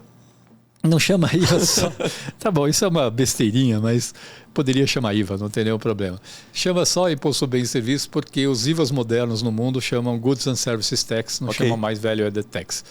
É só padrão. Tá explicado. Então, quando você vê que um país tem um GST, você sabe que é um IVA moderno. Entendi. Quando o país tem um VAT, os dois são IVAs. Só que o VAT, uma boa parte deles são IVAs antigos e os GST, quando você vê, o país tem um GST, então ele já é um IVA moderno. Mas no fundo os dois são IVAs. Tá? É só isso. Não tem nenhum outro motivo. Tá? Bom, então quais são as características? Como é que a gente trata das várias questões? Primeiro, autonomia federativa, que é fundamental. O IBS, ele é arrecadado de forma centralizada, mas a gestão do imposto é feita de forma compartilhada. Então, a ideia toda é que a gestão seja feita por um órgão, que a gente chama de Conselho Federativo do IBS. Isso não é o que está na PEC 45, mas é a versão mais recente. Funcionou, inclusive, muitas conversas com o CONCEFAS, que é o Comitê dos Secretários de Fazenda Estaduais. E essa arrecadação centralizada é feita por esse Conselho Federativo do IBS. E a gestão desse conselho é feita de forma compartilhada pela União, Estados e Municípios. Então, qual a ideia? Qual a proposta? A proposta é que a governança desse Conselho Federativo do IBS seja feita com 3 etapas, muito como uma empresa de capital aberto, de capital pulverizado. Então, você teria uma Assembleia Geral, e nessa Assembleia Geral todos os entes da federação teriam participação, e você teria algum critério de distribuição dos votos nessa Assembleia Geral. Então, vamos dizer que seja população. Tá certo? Então, na verdade, nesse critério, a União teria 1/3 dos votos, os estados 1/3 do voto e os municípios 1/3 dos votos. Tá certo? Porque a população está toda na União, está toda nos estados, está toda nos municípios. E você teria aí um critério, isso automaticamente já resultaria nesse critério de distribuição dos votos, e a ideia é que seja 1/3, 1/3, 1/3 mesmo. Tá certo? Esta Assembleia Geral, onde todos os entes da federação têm voto, lógico que você não vai, todo prefeito vai lá votar. A maior parte dos prefeitos vai delegar para alguém ir lá votar em nome dele, que nem numa assembleia de empresa, tá certo? Escolheria um conselho de administração, tá certo? E esse conselho de administração escolheria a diretoria executiva. E toda a parte executiva desse Conselho Federativo do IBS seria formada por auditores fiscais e procuradores cedidos pela União, pelos estados e pelos municípios. Tá certo? Então a parte operacional seria toda feita com auditores fiscais cedidos. O que o Conselho Federativo do IBS faria? Ele faria a parte de regulamentação, então o regulamento do imposto, a ideia é fazer isso por uma emenda constitucional, a PEC é uma emenda constitucional, né? E depois da emenda constitucional teria uma lei complementar, dando as linhas gerais, fixando os critérios básicos de cobrança do imposto, e o regulamento seria feito por esse Conselho Federativo do IBS. Ele seria, no fundo, o relacionamento de todos os contribuintes seria com esse Conselho Federativo do IBS. Então, no fundo, do ponto de vista do contribuinte, é como se existisse um imposto só. Tá? Então, ele seria responsável pela regulamentação do imposto, seria responsável pela cobrança do imposto, então todo o sistema informatizado, etc. e tal, seria gerido, e a parte financeira seria gerida por esse Conselho Federativo, tá certo? A arrecadação é centralizada e ele faria a distribuição da receita para todos os entes da federação. A nota fiscal eletrônica ajuda enormemente, pelo critério do destino, ajuda enormemente a fazer com a nota fiscal eletrônica, automaticamente você já sabe a quem pertence a receita e faria essa distribuição. E ele também faria a coordenação da fiscalização e da defesa judicial do IBS, administrativo e judicial do IBS. Então, qual a ideia na administração? A ideia é que a fiscalização não seria feita toda pelo Conselho Federativo, a ideia é que seria uma equipe não muito grande, e você faria contratos de gestão ou contratos de adesão com os fiscos federais, estaduais e municipais para eles fazerem a fiscalização do imposto, tá certo? E aí tem que discutir critérios de remuneração, e eles atuariam em nome, o que o Conselho Federativo faria seria dar as diretrizes de como deveria ser feita a fiscalização. Para evitar vai lá o fisco federal, estadual, municipal, cada um com uma tese fiscalizar, não. Isso tem que ser feito de forma coordenada e o Conselho Federativo faz essa função. Mas, no fundo, você mantém no nível dos fiscos federal, estado e municipal, a atuação ficaria no nível do fisco. Tá certo? E a mesma coisa vale para a defesa administrativa e judicial junto às procuradorias federais, estaduais e municipais. Então, desse ponto de vista, a gente tem um imposto que preserva um pouco a estrutura federativa que a gente tem e mais. A ideia é que a legislação seja uniforme, é uma coisa importante. A ideia é que a alíquota seja uniforme para todos os bens e serviços, seja pegando o melhor padrão internacional, uma alíquota só para todos os bens e serviços, mas os entes da federação teriam autonomia de fixar a sua alíquota. Então, como é que funciona o modelo? E aqui eu vou explicar duas coisas ao mesmo tempo. A gente teria a transição dos tributos atuais para o novo imposto, seria, no modelo da PEC 45, feito em 10 anos. Na verdade, em 8 anos. Você teria um período inicial de teste, você arrecadaria o IBS com uma alíquota de 1%, baixinha, para saber qual é o potencial de arrecadação, para ajustar todos os sistemas, deixar tudo funcionando muito bem. Isso funcionaria durante 2 anos. E depois você teria um período de 8 anos em que as alíquotas todas dos tributos atuais seria reduzida 1/8 ao ano. A alíquota está na legislação, você aplica 1/8 da alíquota no primeiro ano, 1/8 não, 7/8 no primeiro ano, 6/8 no segundo, por aí vai. Você vai reduzindo 1/8 ao ano. E a alíquota do IBS seria crescente ao longo do tempo. E aí a ideia é ter uma coisa que a gente chama de alíquota de referência. São 3 alíquotas de referência, uma federal, uma estadual e uma municipal. A alíquota de referência federal é aquela que repõe a receita dos tributos federais, a estadual que repõe a receita do ICMS e a municipal que repõe a receita do ISS. E essas alíquotas de referência seriam crescentes ao longo do tempo. Então, essas alíquotas de referência, de forma a manter a carga tributária total. Quer dizer, a arrecadação federal continua sendo a dos tributos federais, a total dos estados continua sendo a receita do ICMS e a total dos municípios a receita de ISS dos municípios. E essa alíquota de referência é adotada automaticamente. Então, se a União, Estado e Município não fizerem nada, é aquela que vale. Mas a proposta mantém a autonomia dos entes de fixar sua alíquota. Ou seja, cada ente pode fixar sua alíquota acima ou abaixo da alíquota de referência. Tá certo? É um colegiado do ente, né? Não, a Assembleia Legislativa. Se é estadual, a alíquota de referência é adotada automaticamente. A Assembleia Legislativa de São Paulo, se quiser falar, não, eu quero que a alíquota do IBS de São Paulo seja 1% maior ou 1% menor que a alíquota de referência. Entendi. É uma decisão da Assembleia Legislativa. Tem uma coisa importante da gente entender aqui. Esse é um imposto efetivamente sobre consumo. Tem crédito amplo, todos os defeitos que não tem. Não é sobre produção. Não é sobre produção, é sobre consumo. Se você subir a alíquota 1%, o preço de todos os bens consumidos e serviços consumidos em São Paulo aumenta 1%. No geral, sim. Eu quase. Tem um efeito. Sim, assim, supondo que você tem razão, vai. Você tem uma coisa aí que chama elasticidade. Se você não conseguir repassar para o preço, não sobe. Mas se você tiver condição de repassar para o preço, sobe 1%. Ou sobe 1% ou vai reduzir a receita de quem não consegue repassar para o preço. No fundo, é isso. Mas a maior parte tende a ser repassado para o preço. E é uma coisa muito assim: o consumidor é o eleitor. Você fala, estou subindo aqui 1% porque eu quero reforçar a política de segurança pública. E o eleitor vai falar, tá ok, eu aceito pagar 1% a mais para ter uma boa política de segurança pública ou não aceito. E aí na eleição ele vai se pronunciar sobre se ele concorda ou não com aquilo que foi feito. Então é bastante transparente, bastante democrático e preserva a autonomia dos entes. Tá certo? Você preserva a autonomia dos entes da federação, porque a autonomia de arrecadar mais ou menos está mantida. Você não tem autonomia de fazer a sua legislação. Então, por quê? Para simplificar a vida do contribuinte, mas você tem a autonomia de arrecadar mais ou menos dentro desse modelo. Bom, e por fim, quais são outras características que tem nesse modelo? A transição na distribuição de receita para estados e municípios. Esse é um ponto importante. A ideia, pegando a última versão, tá, que foi essa acordada com o Concefaz, a ideia é que você tenha uma transição muito longa na distribuição da receita para estados e municípios. Como eu falei, a arrecadação é centralizada. Como a arrecadação é centralizada, você consegue dizer, olha, tudo bem, durante o período de transição, eu não vou migrar automaticamente para a destinação da receita pelo destino. Tá certo?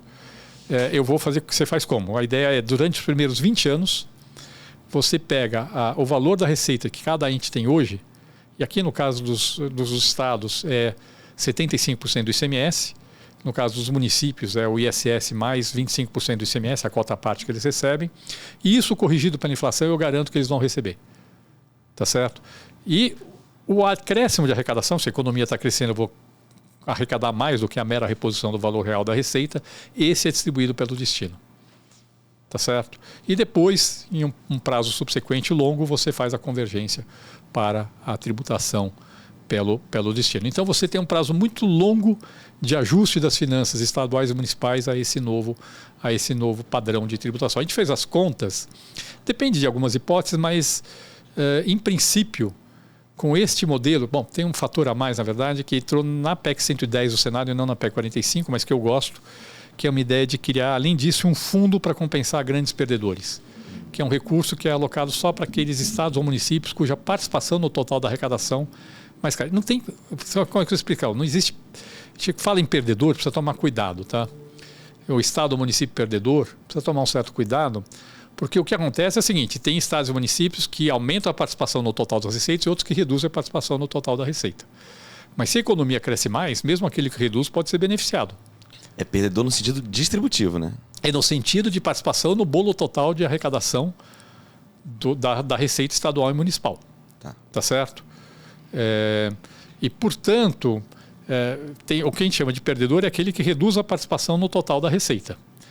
Então, tem uma ideia de que uma porcentagem da receita do imposto, em princípio 3%, fosse para um fundo para compensar aqueles estados e municípios cuja participação no total da receita mais é reduzida. E com isso, na verdade, você coloca um teto. Ninguém tem uma perda relativa. Então, a gente fez umas contas, só para dar um exemplo, assim, pegando o caso de um município que perderia participação no bolo de 40%. Então, pega assim, o município hoje arrecada, tem 10% na receita total de ISS mais cota à parte. Tá. Nessa transição, no final dessa transição de 10 anos, se não tivesse nenhum esquema de transição, ele de 10% passaria a ter 6% da arrecadação total. Tá certo? Mesmo que a economia tenha crescido 10%, ele ainda estaria perdendo. Tá certo?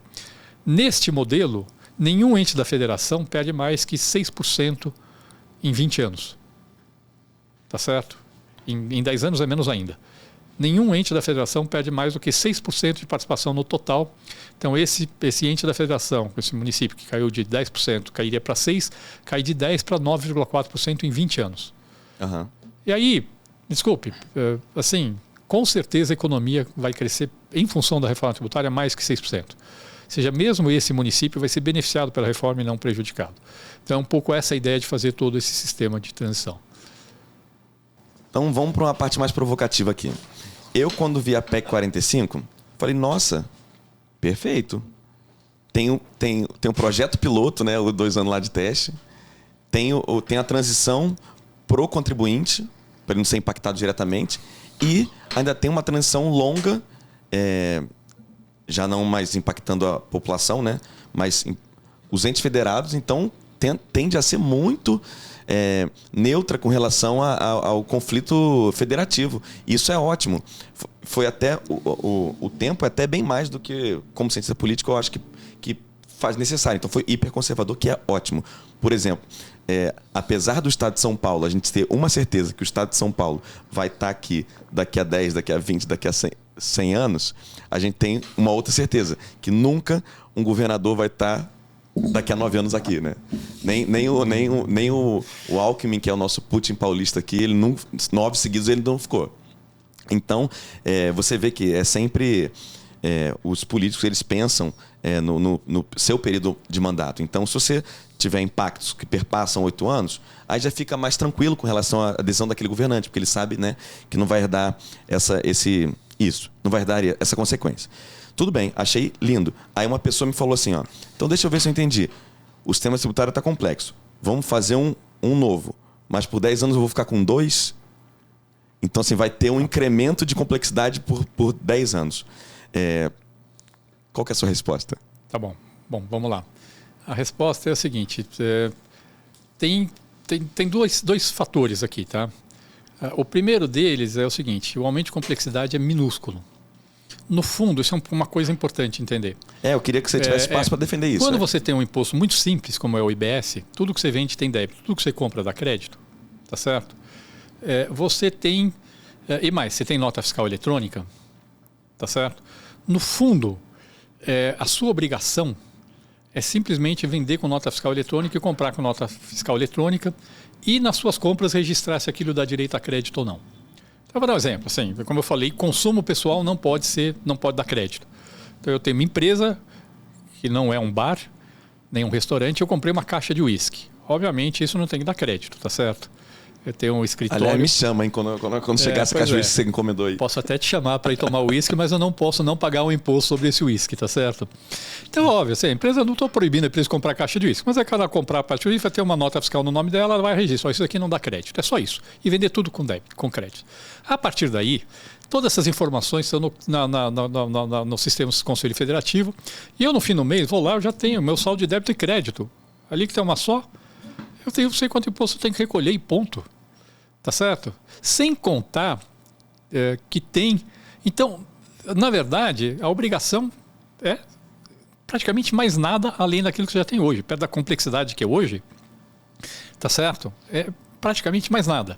Para quem já vende com nota fiscal eletrônica, não tem complexidade nenhuma mais. O que tem é que uma parte dos serviços no Brasil ainda não tem nota fiscal eletrônica. Então, antes de começar a cobrar o imposto, teria que adotar um sistema, idealmente... uniforme para todo o país de nota fiscal eletrônica para serviço. Mas entendi que está respondido. Assim, o custo é ínfimo e o benefício é gigantesco. O custo é ínfimo e o benefício é gigantesco, isso. Perfeito. Tem um outro fator que eu não falei aqui, que dentro desse modelo da PEC 45, está sendo considerado uma possibilidade de você fazer um modelo de cobrança por split payment, que a gente chama. O que é cobrança por split payment? Significa que na liquidação financeira da operação, eu deixo de cobrar um imposto por competência e passo a cobrar na liquidação financeira da operação. Tá? Competência significa na hora que eu emitir o documento fiscal. Passo a cobrar na liquidação financeira da operação. E na liquidação financeira da operação, eu comprei de você um produto por R$100. Desses R$100, 80 é seu e 20 é o imposto. Então, automaticamente, quando eu estou te pagando via boleto bancário, via TED, via Pix... Não importa, via cartão de crédito, já vai ter o valor já vai 80% para você, porque é seu, porque é a sua parte líquida de impostos, e 20% já vai para esse Conselho Federativo do IBS. E se você tiver crédito, tá certo? E você já tiver um débito maior que seu crédito, você já recebe o dinheiro correspondente ao seu crédito de volta do Conselho Federativo do IBS. Tá certo? Eu estou te dizendo assim, você não tem um problema. Se eu fizesse isso sem o ajuste dos créditos, eu teria um problema de capital de giro, porque eu tributaria todas as vendas sem dar o crédito. Mas você tem um sistema de devolução do crédito automático e também funcionaria dentro desse sistema. E com isso você simplifica mais ainda. A cobrança do imposto, na verdade, é feita... Isso não é certo, isso é uma possibilidade que está prevista, tanto na PEC 45 quanto na PEC 110 do Senado, mas seria uma revolução. Ela só funciona, esse sistema só funciona com um tributo muito simples. Você começar a colocar complexidade no imposto, ele já não funciona mais. Tem alguma chance de a gente conseguir fazer isso no Brasil? Eu acho que tem. Do ponto de vista de ajuste dos sistemas de pagamento, a gente já está muito evoluído no Brasil. Não, perdão. Minha pergunta não foi se você tem chance da gente conseguir fazer essa sua proposta. Em passando sua proposta, a gente conseguir manter esse sonho. Ou depois vai ter exceção. Eu espero que não. Vamos lá, então. Vamos para a questão das... Acho que o ponto importante que você colocou aqui é uma questão de resistência à proposta, tá certo? A gente tem, sim, resistência ao projeto. A gente tem apoios importantes, vou deixar isso claro. Vamos falar primeiro dos apoios, depois das resistências. Apoios. A gente tem hoje... temos hoje... todos os estados, através do Concefaz, apoiando, toda a Secretaria de Fazenda dos estados apoiando a proposta, com alguns ajustes que são importantes para os estados, mas o desenho geral tem apoio. Nós temos a Confederação Nacional dos Municípios, que representa os municípios de menor porte no Brasil, pequenos ou médios, mas que é o grosso da população, está lá representado apoiando a proposta. Nós temos uma quantidade enorme de entidades do fisco apoiando a proposta, federais, estaduais e municipais. Então temos aí apoio à proposta e, portanto, tem um apoio relevante aí, tá certo?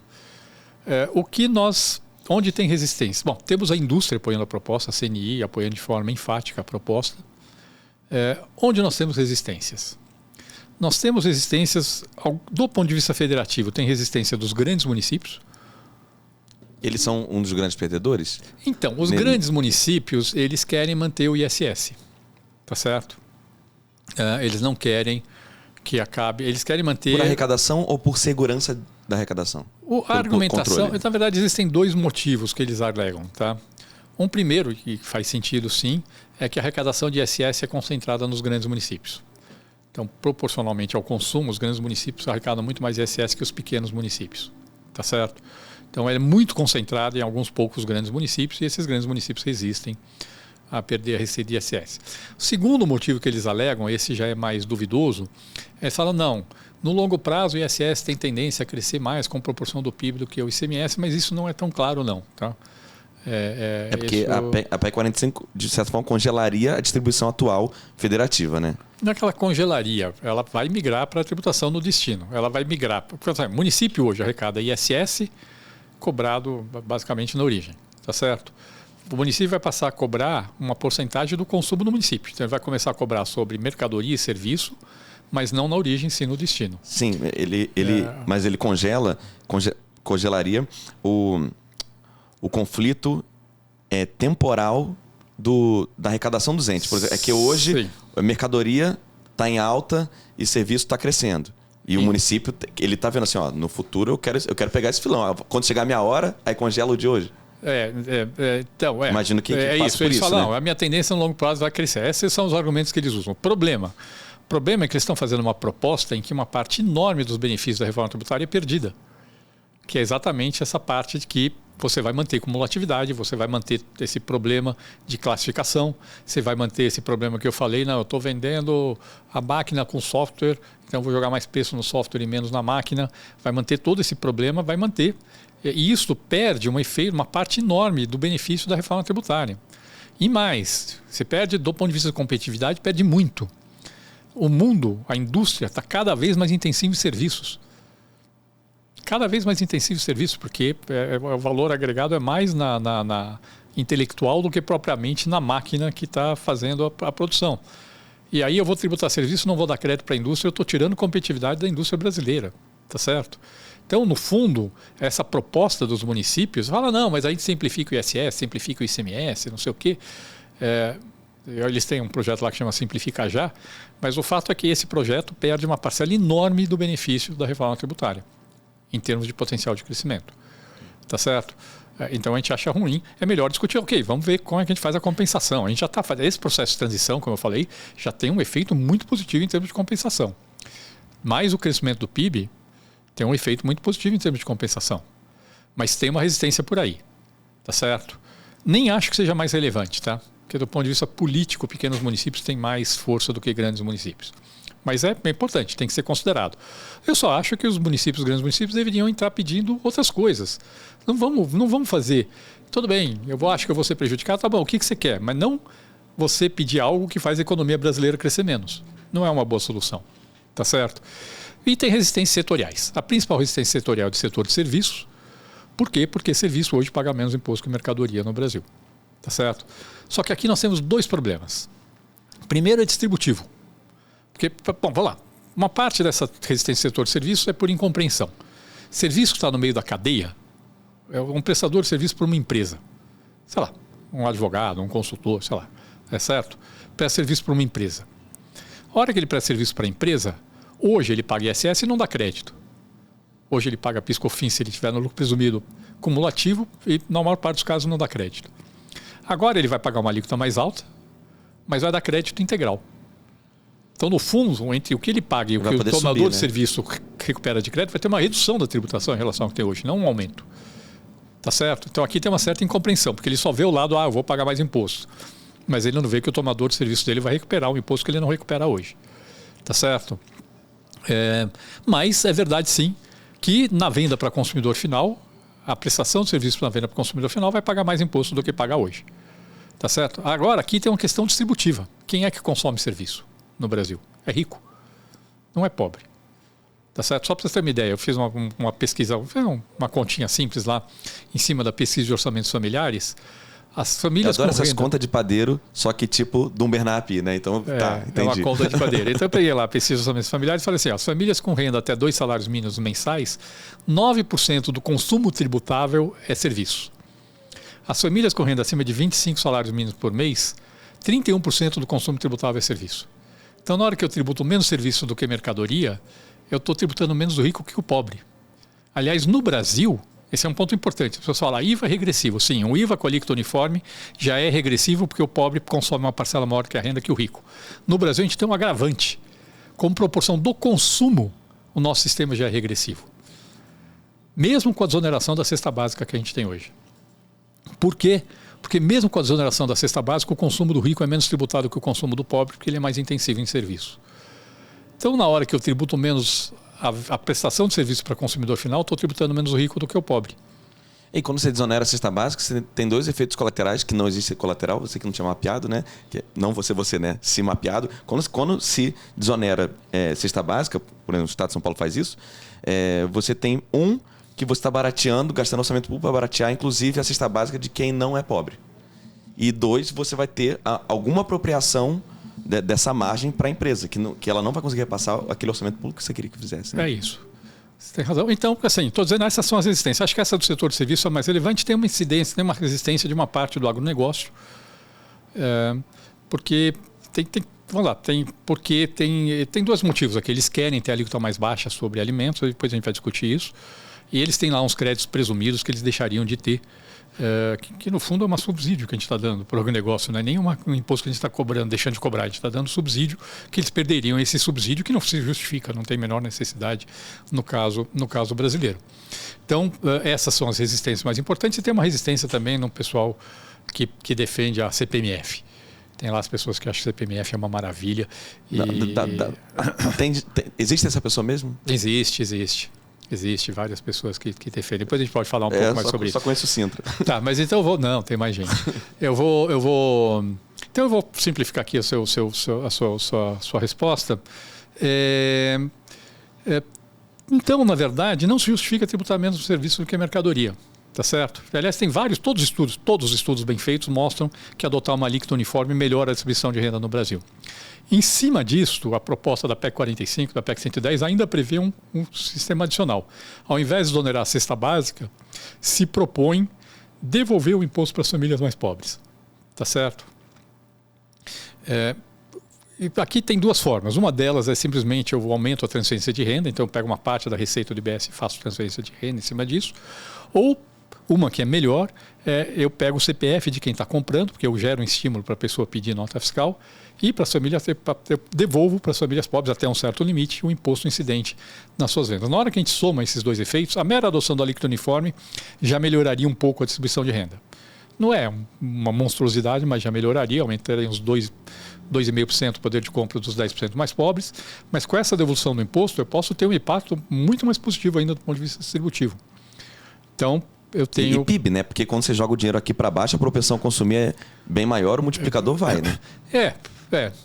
Precisa tomar cuidado com esse tipo de raciocínio, mas tudo bem. Não é assim, você precisa ter demanda e precisa ter oferta, né? Se eu tiver se eu tiver operando a pleno emprego, dar mais renda e aumentar a demanda, não gera mais PIB, gera mais importação. Então, mais saudade de um pleno emprego, hein? Sempre saudade de pleno emprego. E quando você não estiver no pleno emprego, você tem razão. Você tem razão.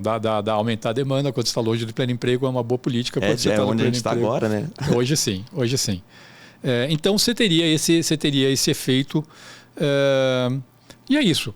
Assim, então, ok, vamos discutir. Mas assim, eu acho que na política dificilmente vai passar sem um tratamento favorecido para pelo menos saúde e educação privada. Acho difícil, mas não necessariamente precisa ser a alíquota mais baixa. Você pode, por exemplo, fazer um esquema de devolução do imposto para as famílias, que esse modelo permite. Então, só dar um exemplo. Eu tenho filho na escola, em vez de dizer, não, a alíquota da mensalidade escolar vai ser mais baixa, eu falo o seguinte, olha, eu vou devolver o imposto incidente sobre a mercadoria, sobre a mensalidade escolar até o valor, sei lá, R$200 por mês. Tá certo? Então, eu falo o seguinte, a família que tem o filho na escola com mensalidade de R$1.000 vai receber 100% do imposto de volta. Agora, a família rica que bota o filho na escola, que paga R$10.000 por mês, vai receber R$200 de volta. E está ótimo. Eu, na verdade, falando, se a família tem R$10.000 por mês para pagar, para botar o filho na escola, ele tem dinheiro para pagar um imposto sobre isso também. Tá certo? E aquela pessoa de classe média baixa que se mata para botar o filho na escola, que custa R$1.000 por mês, vai receber 100% do imposto de volta. E com isto, eu estou, na verdade, inclusive, introduzindo progressividade na desoneração do serviço de educação. Tá certo? É possível fazer isso dentro desse modelo do IBS. Exatamente porque a gente está montando toda uma nova estrutura que permite fazer esse modelo de devolução do imposto para incluindo a classe média no orçamento, né, de educação. Né? Inclusive a classe média no orçamento de educação. E eu botei progressividade. Tá certo? A pessoa que tem uma mensalidade de R$1.000 vai receber 100% do imposto de volta. Quem tem uma mensalidade de R$2.000 vai receber 50% do imposto de volta. Quem tem uma mensalidade de R$10.000 vai receber 2% do imposto de volta. Sei lá, entendeu? Uma parcela pequenininha. E tudo bem, eu acho bom, acho positivo. Vamos mais uma provocação aqui. A devolução de crédito, né, de impostos para as classes mais baixas e média tem o seu efeito redistributivo. Você está reduzindo a regressividade do modelo. Algumas, sob certo ponto, você mesmo já até coloca, né, que o impacto é pouco, mas não importa. Assim, é um impacto, então vamos nessa. Mas uma coisa que se coloca é a seguinte: a proposta quer... ela tem bem clara a sua definição, né? Que eu quero resolver o problema da tributação sobre o consumo. O sistema tributário tem dois grandes problemas, tipo, quase todos cabem em dois, que ele é complexo por um lado e ele é regressivo, injusto, só para quem tiver que entender, injusto por outro lado. Você se propôs a resolver principalmente o problema da complexidade no consumo, e tudo que der para pegar de regressividade está aproveitando também.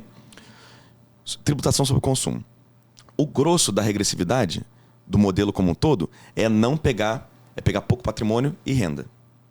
E aí uma coisa que se coloca nesse debate estamos com um modelo tributário de mais de 30 anos que tem esses vários problemas. Conseguimos agora uma agenda pública para conseguir discutir a reforma tributária. Fizemos uma comoção nacional, e foi mesmo, a PEC 45 abre uma comoção nacional para a gente fazer uma reforma tributária. E aí muita gente acha que a gente pode perder a oportunidade de não discutir patrimônio e renda, por exemplo, nisso. Como que você enxerga essa discussão? Acho que a pergunta é excelente. A discussão dos temas não são contraditórias, são complementares. Você reformar a tributação do consumo não significa que você não deva reformar a tributação da renda. Tá certo? Eu acho importante ter os dois. As perguntas para por que vocês propuseram a PEC 45, só trata do consumo, e não propuseram a reforma da tributação da renda? Falou, não, por 2 motivos. Primeiro, porque são instrumentos diferentes. Se eu quiser mudar o imposto de renda no Brasil, é tudo lei ordinária. Não preciso mexer em nada na Constituição para melhorar o imposto de renda no Brasil. Tá certo? E a reforma da tributação do consumo exige uma emenda constitucional, por conta da situação que a gente tem hoje, que a própria Constituição prevê essa fragmentação de tributos, etc. e tal. Então, toda a parte federativa acaba exigindo que você tenha uma emenda constitucional para poder fazer essa mudança. Segundo, porque estava pronto. Você pergunta, por que o CECIF não fez isso? Não, o CECIF não cuida da agenda tributária do Brasil inteira. O CECIF, ele faz propostas para melhorar o sistema tributário. A gente começou discutindo a tributação do consumo, agora estamos discutindo renda. Tá? E vamos apresentar propostas proximamente. E folha de salários, inclusive, não só renda. Então, porque os dois estão juntos, eu vou explicar um pouquinho depois. Eu acho que as agendas são complementares. Agora, quem tem que tocar as agendas complementares junto ao Congresso? Eu acho que é o governo. Tá certo? Quem tem que levar a agenda como um todo, como eu falei, são instrumentos diferentes. Eu não preciso mexer na Constituição para mexer na tributação da renda. Aliás, seria um erro. Tá certo? A forma como o imposto de renda está na Constituição é muito simples e deixa como está. Não precisa, mexe só em lei ordinária. É porque, então, assim, para imprimir uma vontade política, você sempre pode usar o dispositivo transitório da Constituição para dizer que em tanto tempo tem que começar a regularizar tal coisa. Aí aquilo se exaure e não fica... Não estou dizendo para ficar constitucionalizando coisa. Eu acho que você pode... Eu não botaria isso na PEC, nem como dispositivo transitório. Eu apresentaria uma PEC para a reforma da tributação do consumo, aproveitaria as que já estão no Congresso, tá? Até a PEC 45 na Câmara, a PEC 110 no Senado, e eu proporia, sim, via lei ordinária, um conjunto de mudanças na tributação da renda e da folha. Tá certo? E ao fazer isto, eu contemplo todas as dimensões da reforma tributária. Agora, precisa tomar muito cuidado em como fazer a reforma, fazer bem feito a reforma da tributação da renda. Porque as pessoas acham que eu simplesmente vou aumentar a progressão. Não é assim. Tem N questões que você precisa olhar quando você está mexendo na tributação da renda para torná-la mais progressiva e corrigir distorções que tem sim hoje no Brasil, mas simultaneamente para fazer isso sem prejudicar o crescimento. Tá certo? Então precisa tomar cuidado, tem que olhar as 2 dimensões dessa reforma. Para fazer isso, primeiro, você precisa entender onde estão os problemas da tributação da renda hoje. Tá certo? E segundo, você precisa pensar como você vai atacar eles. Então, vou dar só um exemplo. Quer dizer, onde tem problemas na tributação da renda hoje, que tem regressividade? Tá certo? As pessoas falam, não, é porque dividendo não é tributado no Brasil. Será? Será que esse é o... Eu sou a favor de reduzir a alíquota na empresa e tributar dividendos, mas eu vou problematizar um pouco essa questão. Mas se eu entendi certo, você quis apontar que isso faz mais sentido na questão de estímulo à produtividade, não na redistribuição de renda em si, né? Não. O que eu estou querendo dizer, eu só tomar cuidado. Falar o seguinte, olha, dividendo não é tributado no Brasil. Eu falo, não, mas o lucro na empresa é tributado a 34%. Tá certo? Falo, bom, se eu cobrei 34% na empresa e não cobrei 27,5% na pessoa física, no fundo eu tributei o lucro a 34%. Tem um problema distributivo aqui? Tem. Aí, por que ele existe? É essa questão que eu queria colocar. Primeiro, o que eu cobro na empresa não necessariamente eu estou tributando o acionista. Esse é um ponto importante. Tá certo? Tem uma coisa que a gente chama de incidência econômica, quer dizer, quem é que de fato está pagando o imposto que eu estou cobrando na empresa? Dependendo da estrutura de mercado, esse imposto pode ser repassado para o preço, e aí quem está pagando o imposto é o consumidor o imposto que eu cobrei na empresa é o consumidor do produto. Pode ser o trabalhador da empresa, por incrível que pareça. Ele pode resultar em menores salários para os trabalhadores daquela empresa, ou pode ser o acionista. Essas são as 3 incidências econômicas. Então, não necessariamente, quando eu estou tributando na empresa, eu estou tributando o acionista. Mas eu não posso partir do pressuposto de que eu não estou tributando em nada o acionista quando eu tributo na empresa. Eu posso estar, sim, dependendo da estrutura de mercado, reduzindo a renda do acionista. Tá certo? Se fosse 100% da renda do acionista, tributar 34% na empresa e não tributar 27,5% da pessoa física, não teria nenhum grande problema. Tá? Então, só para colocar aí, precisa tomar um certo cuidado dentro dessa questão. É muito difícil saber qual é a incidência econômica no limite, mas é mais fácil eu garantir que o acionista está pagando quando eu estou tributando ele do que quando eu estou tributando na empresa. Segundo problema... Então já temos um ponto a favor. Temos um ponto a favor. Eu sou a favor de reduzir a alíquota na empresa e tributar a distribuição, mas precisa fazer bem feito. Segundo ponto, eu tenho muitos casos em que, embora a alíquota nominal na empresa seja 34%, a alíquota efetiva, quer dizer, o imposto incidente sobre o lucro de fato da empresa é muito menor que 34%. Então, isso acontece em empresas de grande porte, que a gente chama do lucro real, mas acontece por quê? Acontece porque por N fatores de redução de base de cálculo, redução do imposto devido, ela acaba pagando muito menos imposto do que sobre o seu lucro contábil, muito menos que 34%. Tá certo? Tem estimativas de que aqui no Brasil estaria mais entre 20% e 25% de alíquota efetiva do que 34%. E em alguns casos, muito menos do que isso. Então, se eu estou tributando na empresa uma alíquota efetiva sobre o lucro contábil de 5%, mesmo que a incidência seja sobre o acionista, esse acionista está sendo tributado a 5%. E, obviamente, isso tem um problema distributivo aí. Tá certo? Agora, esse problema existe de forma claríssima nos regimes simplificados de tributação. Principalmente nesses casos que a gente chama de pejotização. Tá certo? Então, o que acontece? Eu pego, sei lá, um profissional liberal que é sócio numa empresa do lucro presumido. Tá certo? Que tem uma renda, sei lá, R$100 mil por mês, renda pessoal. Tá certo? Se eu supuser que ele, sei lá, ele fatura R$120 mil por mês, é só ele. Tá certo? Ele tem despesas de R$20 mil e sobra R$100 mil, que é a renda dele. Ele hoje arbitra que a renda dele é 32% de R$120 mil. Só que 32% de R$120 mil é muito menos do que o lucro dele efetivo, que é R$100 mil.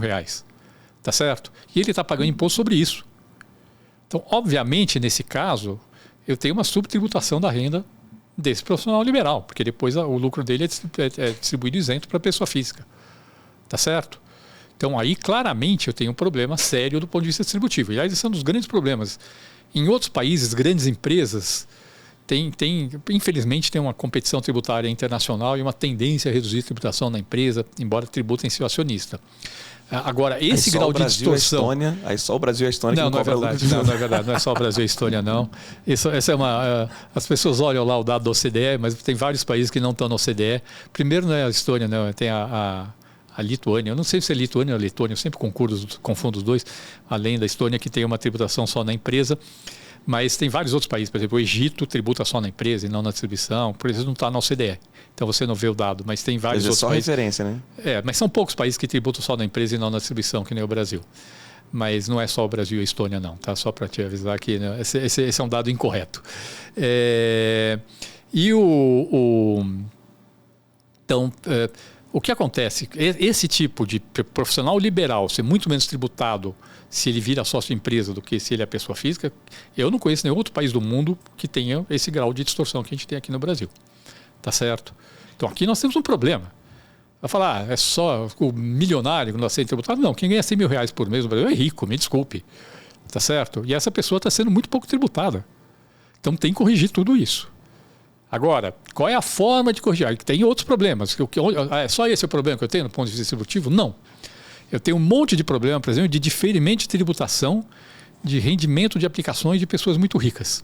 Eu vou dar os dois mais importantes, embora não sejam os únicos. Fundo de investimento fechado. O comum dos mortais, você e eu, quando a gente vai aplicar no banco, a gente aplica num fundo aberto que tem come-cotas. A gente paga imposto lá de 15% a cada 6 meses sobre o rendimento. O muito rico tem um fundo que é só dele, um fundo exclusivo fechado e não tem come-cotas. Então ele deixa o dinheiro lá e o dinheiro vai rendendo, ele vai diferindo a tributação para sempre. Primeiro fato. Segundo, offshore. Uma pessoa de alta renda no Brasil que tem um offshore em outro país, que ele aplica, a tributação, pela regra brasileira, você só tributa o rendimento no Brasil, menos do que foi pago de imposto no exterior, quando você internaliza o imposto, essa renda no Brasil. Enquanto eu deixar lá no offshore, eu não estou pagando imposto, exceto que o outro país cobra. Mas se tiver num paraíso fiscal, pode ser nada. E eu vou diferindo a tributação eternamente. Então, por exemplo, falando lá, legal, quero pegar o rico, legal. Então não é só tributação de dividendos. É fundo fechado, é offshore, tem uma série de questões que você tem que olhar quando você está fazendo esse desenho. Terceiro, eu vou tributar dividendos e não vou mexer na alíquota na empresa? Não, seria um erro. A alíquota de 34% da empresa hoje no Brasil é mais alta que todos os países da OCDE. A média dos países da OCDE da tributação na empresa é 23%. A média dos países da OCDE da tributação na empresa e na distribuição, na soma dos dois, como proporção do lucro na empresa antes do imposto, é 42%. Tá certo? Então, e a alíquota na empresa tem efeito sim sobre a atração de investimentos. Então, eu não vou manter 34% na empresa e passar a tributar a distribuição. Não, aí já é demais. Tem que baixar a alíquota na empresa, o que tem efeito positivo sobre o ponto de vista do crescimento, de atração de investimentos, e vou passar a tributar a distribuição. Aí outra coisa, como é que eu tributo a distribuição? Tem N modelos no mundo. Aqui no Brasil a gente parece que acha que só tem um. É só a tributação na fonte. A gente só pensa nisso, mas não é. Tem países que só fazem isso mesmo. Tributam na empresa e tributam na fonte exclusiva na distribuição. Agora, a maior parte dos países tem um modelo que a gente chama de clássico ou clássico modificado, que é se tributa na empresa e tributa na declaração de imposto de renda da pessoa física, o lucro. A maior parte dos países não faz isso diretamente. Eles fazem, alguns fazem, poucos fazem de tributar integralmente o dividendo na pessoa física pela declaração de renda de pessoa física. Alguns reduzem, pegam o dividendo, fazem uma redução do dividendo e incorpora na tributação do imposto de renda de pessoa física. E alguns têm uma tabela separada na pessoa física, que é progressiva, mas para a renda do capital. Entendeu? Aí, por exemplo, qual é o melhor modelo para o Brasil? Eu, pessoalmente, gosto desse último modelo. Por quê? De forma progressiva. Se eu tributo só na empresa e na distribuição, eu, na verdade, estou tributando o pequeno acionista e o grande acionista por igual. Tá certo? Aquela pessoa que ganha R$2.000 por mês, poupou a vida inteira, tem umas açõezinhas lá, vai ser tributada da mesma forma que o mega acionista, que é o dono da empresa, entendeu? Quer dizer, aquela pessoa que ganha, sei lá, R$1.000 de dividendo por mês vai pagar o mesmo imposto que o cara que ganha R$1 milhão de dividendo por mês. E se você tiver uma progressividade, é bom. Agora, no Brasil, a gente não discute isso. A gente fica discutindo como se só tivesse, se o problema fosse só tributar de dividendos. Tem que discutir o modelo. Tem que discutir outras formas, pelas quais o modelo brasileiro prejudica a distribuição. Tem que mexer em regime simplificado. Não tem jeito. Então, você pega assim, o governo mandou um projeto introduzindo a tributação de dividendos para o Congresso no ano passado, PL 2337. Foi aprovado na Câmara e está parado no Senado.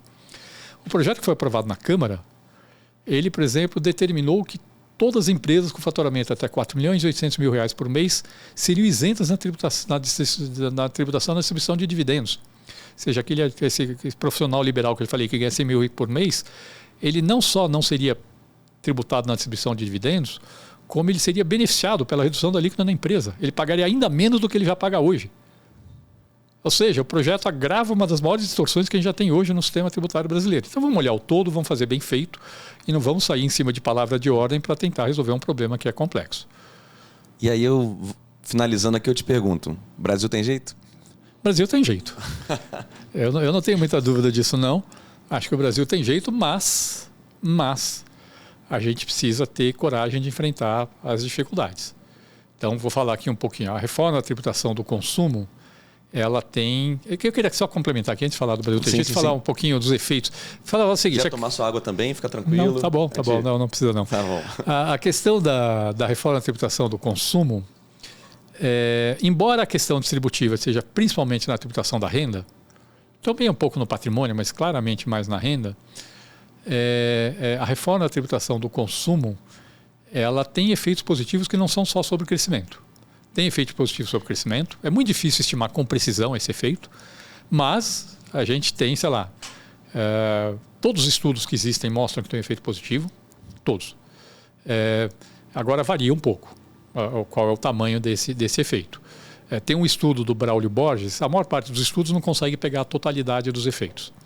O estudo que tentou pegar a totalidade dos efeitos é um estudo do Braulio Borges, que estima que a aprovação de uma reforma na linha da PEC 45 aumentaria o PIB potencial do Brasil em 20% em 15 anos.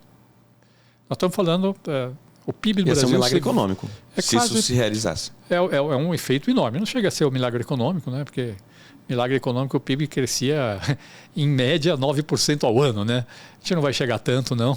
Essa fase já foi, mas se a gente conseguir alguns anos, durante esse período de 15 anos, o país cresce 2% a mais ao ano, em alguns anos. Esse efeito é diluído no tempo, mas é um efeito muito relevante. Tá certo? Então, é um efeito importante, mas não é o único, não. Como eu falei, ele tem um efeito distributivo positivo. A mera adoção de alíquota uniforme melhora a distribuição de renda, com essa devolução do imposto para as famílias de baixa renda melhora ainda mais.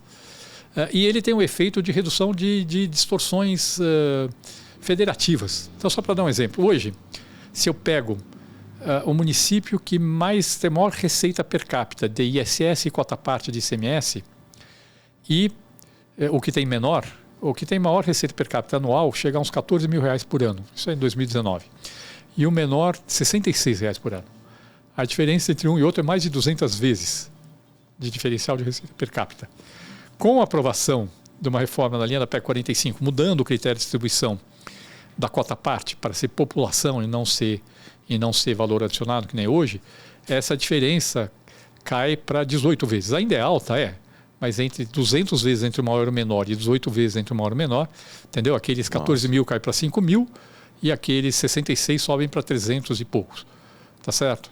Então eu passo a ter pelo menos eu consigo reduzir um problema seríssimo. Aí vai me dizer, aquele município que recebe R$14 mil por mês per capita vai ser contra a reforma tributária? Vai. Tá certo? Óbvio que vai. Eu vou conseguir no longo prazo compensar ele? Não vou. E aí? Tenho que mudar? Tenho, óbvio que tenho. Lógico que eu tenho que corrigir essa distorção. Tá certo? Então esse é um ponto que eu queria dizer que é relevante. Segundo, um outro ponto aqui que eu vou colocar, a gente ainda tem uns 10 minutos, tá? É isso mesmo. Tá bom? Tá bom. O segundo ponto aqui é o seguinte, eu falei aqui tributação do lucro das empresas. Eu acho que a reforma da tributação da renda tem que olhar para outra questão importantíssima, que é folha de salários. No CECIF, a gente está com uma proposta agora que é desonerar o primeiro salário mínimo da renda de todos os trabalhadores. Obrigado, Bernard. Obrigado.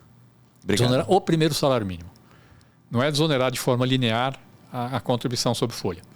Desonerar, a gente não está propondo zero, não. A alíquota hoje da empresa para o INSS é 20% e do empregado sobre o primeiro salário mínimo é 7,5%. A gente está propondo reduzir da empresa de 20% para 6% e a do empregado de 7,5% para 3%. Ou seja, a gente reduziria a alíquota total e mais, ainda eliminar as contribuições Sistema S, salário de educação, que dá mais 5,8% também sobre o primeiro salário mínimo. Então a gente está falando de 27,5% mais 5,8% dá 33,3%, cair para 9%.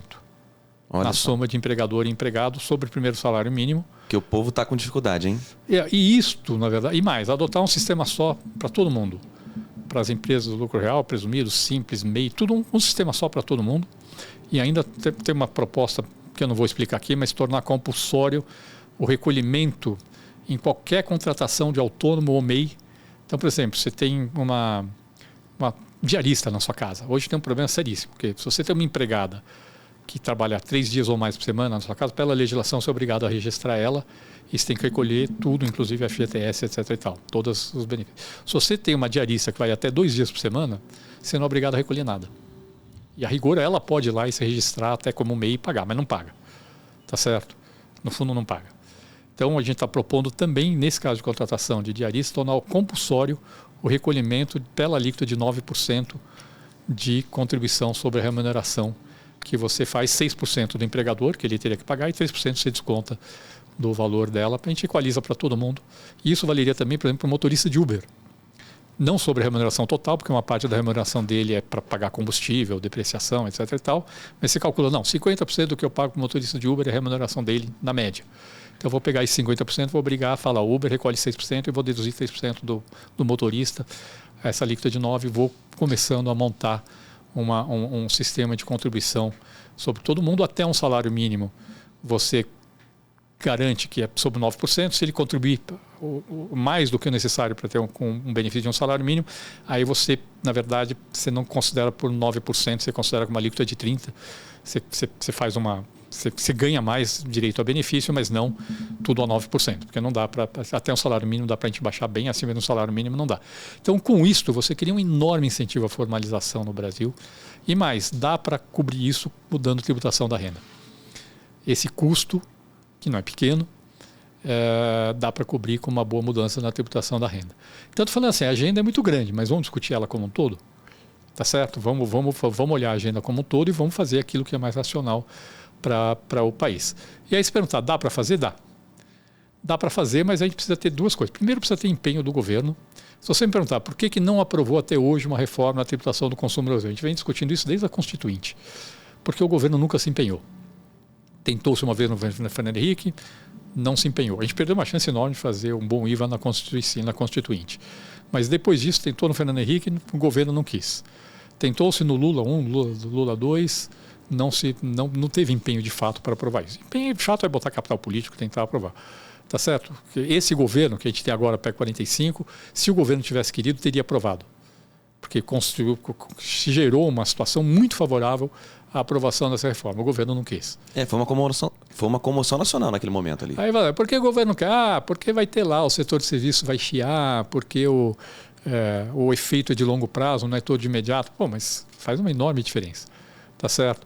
Mas eu acho, como você disse, se a gente juntar o pacote como um todo, e aí acho que você tem razão, e isso, de fato, do ponto de vista político, acho que faz todo sentido. Falar, vamos discutir reforma da tributação do consumo, da renda, da folha, tudo junto. E aí, inclusive, falar, a desoneração da folha favorece o setor de serviço. Ótimo, então estou fazendo um pedaço aqui que favorece o setor de serviço e vou tributar mais lá. Tá certo? A reforma da tributação da renda traz progressividade, não só melhoria de eficiência. Então, vamos discutir o pacote como um todo, acho que faz todo sentido. Mas precisa ter empenho e precisa ter muita compreensão dos benefícios dessas mudanças, tá certo? As pessoas precisam entender por que é importante. Eu sou meio técnico, mas eu acho que você precisa tentar transformar isso num jeito muito didático para a população entender quem vai estar pagando mais e quem vai estar ganhando. E no fundo a gente vai mostrar que quem vai estar pagando mais é o rico e quem vai estar ganhando é todo mundo. E isso é muito positivo. Tá certo? Nossa, não vejo nada mais positivo do que isso. Eu acho que dá para fazer sim. Eu sou confiante que a gente consegue. E eu acho que a gente está amadurecendo o tema. Tá? Eu acho que assim, a gente tem um atraso enorme nessa agenda, mas por outro lado, a gente amadureceu muito o tema.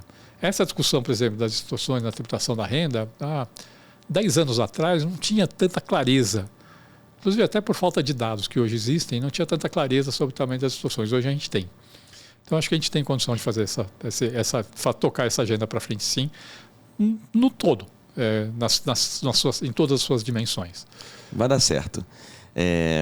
A gente está chegando no final agora.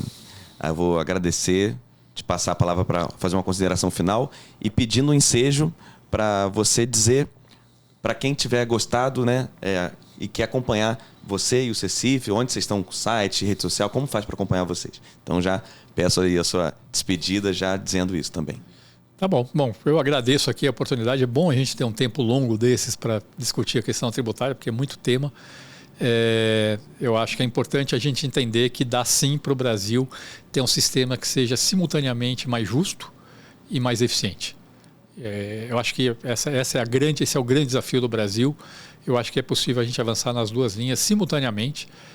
Acho que é possível sim, com o grau de maturidade que a gente alcançou na discussão hoje, fazer propostas de tributação do consumo que vão exigir, num primeiro momento, uma PEC, junto com propostas de reforma da tributação da renda e da folha, que exigem lei ordinária, talvez alguma mudancinha pequena na Constituição, para poder avançar com essa agenda. Então, acho que essa é uma agenda possível de a gente avançar no Brasil. E queria agradecer. E quem quiser conhecer os nossos textos, etc. e tal, no site do CECIF, é www.ccif.com.br. Tem lá várias notas técnicas, não sei o quê. Tem as redes sociais também, mas eu sou um dinossauro, eu não sei qual é a rede social do CECIF. Mas quem procurar Centro de Cidadania Fiscal vai encontrar, tem no Instagram, tem... vai acabar encontrando. A gente coloca também na tarde aqui então, para quem estiver vendo poder. Tá bom, a gente não eu pessoalmente não sou muito bom nessa área de comunicação assim, para o grande público. Eu gosto mais da parte técnica, de ficar pensando as soluções. Mas pode ter certeza que essa você comunicou muito bem. Quando a gente tem tempo a gente consegue explicar bem. Quando você tem que explicar tudo isso que eu falei aqui em 5 minutos, fica muito mais difícil. É mais difícil as pessoas entenderem o todo. Esse é o objetivo do nosso programa, desse nosso projeto. Colocar esses repertórios, esses conteúdos na internet, isso que vai ficar para sempre. Então as pessoas vão poder entender certinho tudo que foi essa conversa aqui lá. Perfeito. E parabéns aí pela iniciativa que vocês têm de trazer essa questão tributária aí para o debate público e ajudar as pessoas a entenderem por que esse é um tema tão importante para o país. Sim. Isso é uma realização do Sinafresp, Sindicato dos Auditores Fiscais, que a gente quer mostrar para a sociedade, que a gente não está só executando o sistema tributário, a gente está querendo pensar ele, discutir e melhorar a vida de todo mundo. Bom, Bernard, agradeço aqui a sua presença. E encerrando, então, eu digo que, para você que gostou, dá aqui até o like, o joinha, né, aquilo tudo, siga a gente nas redes sociais e até a próxima. Valeu!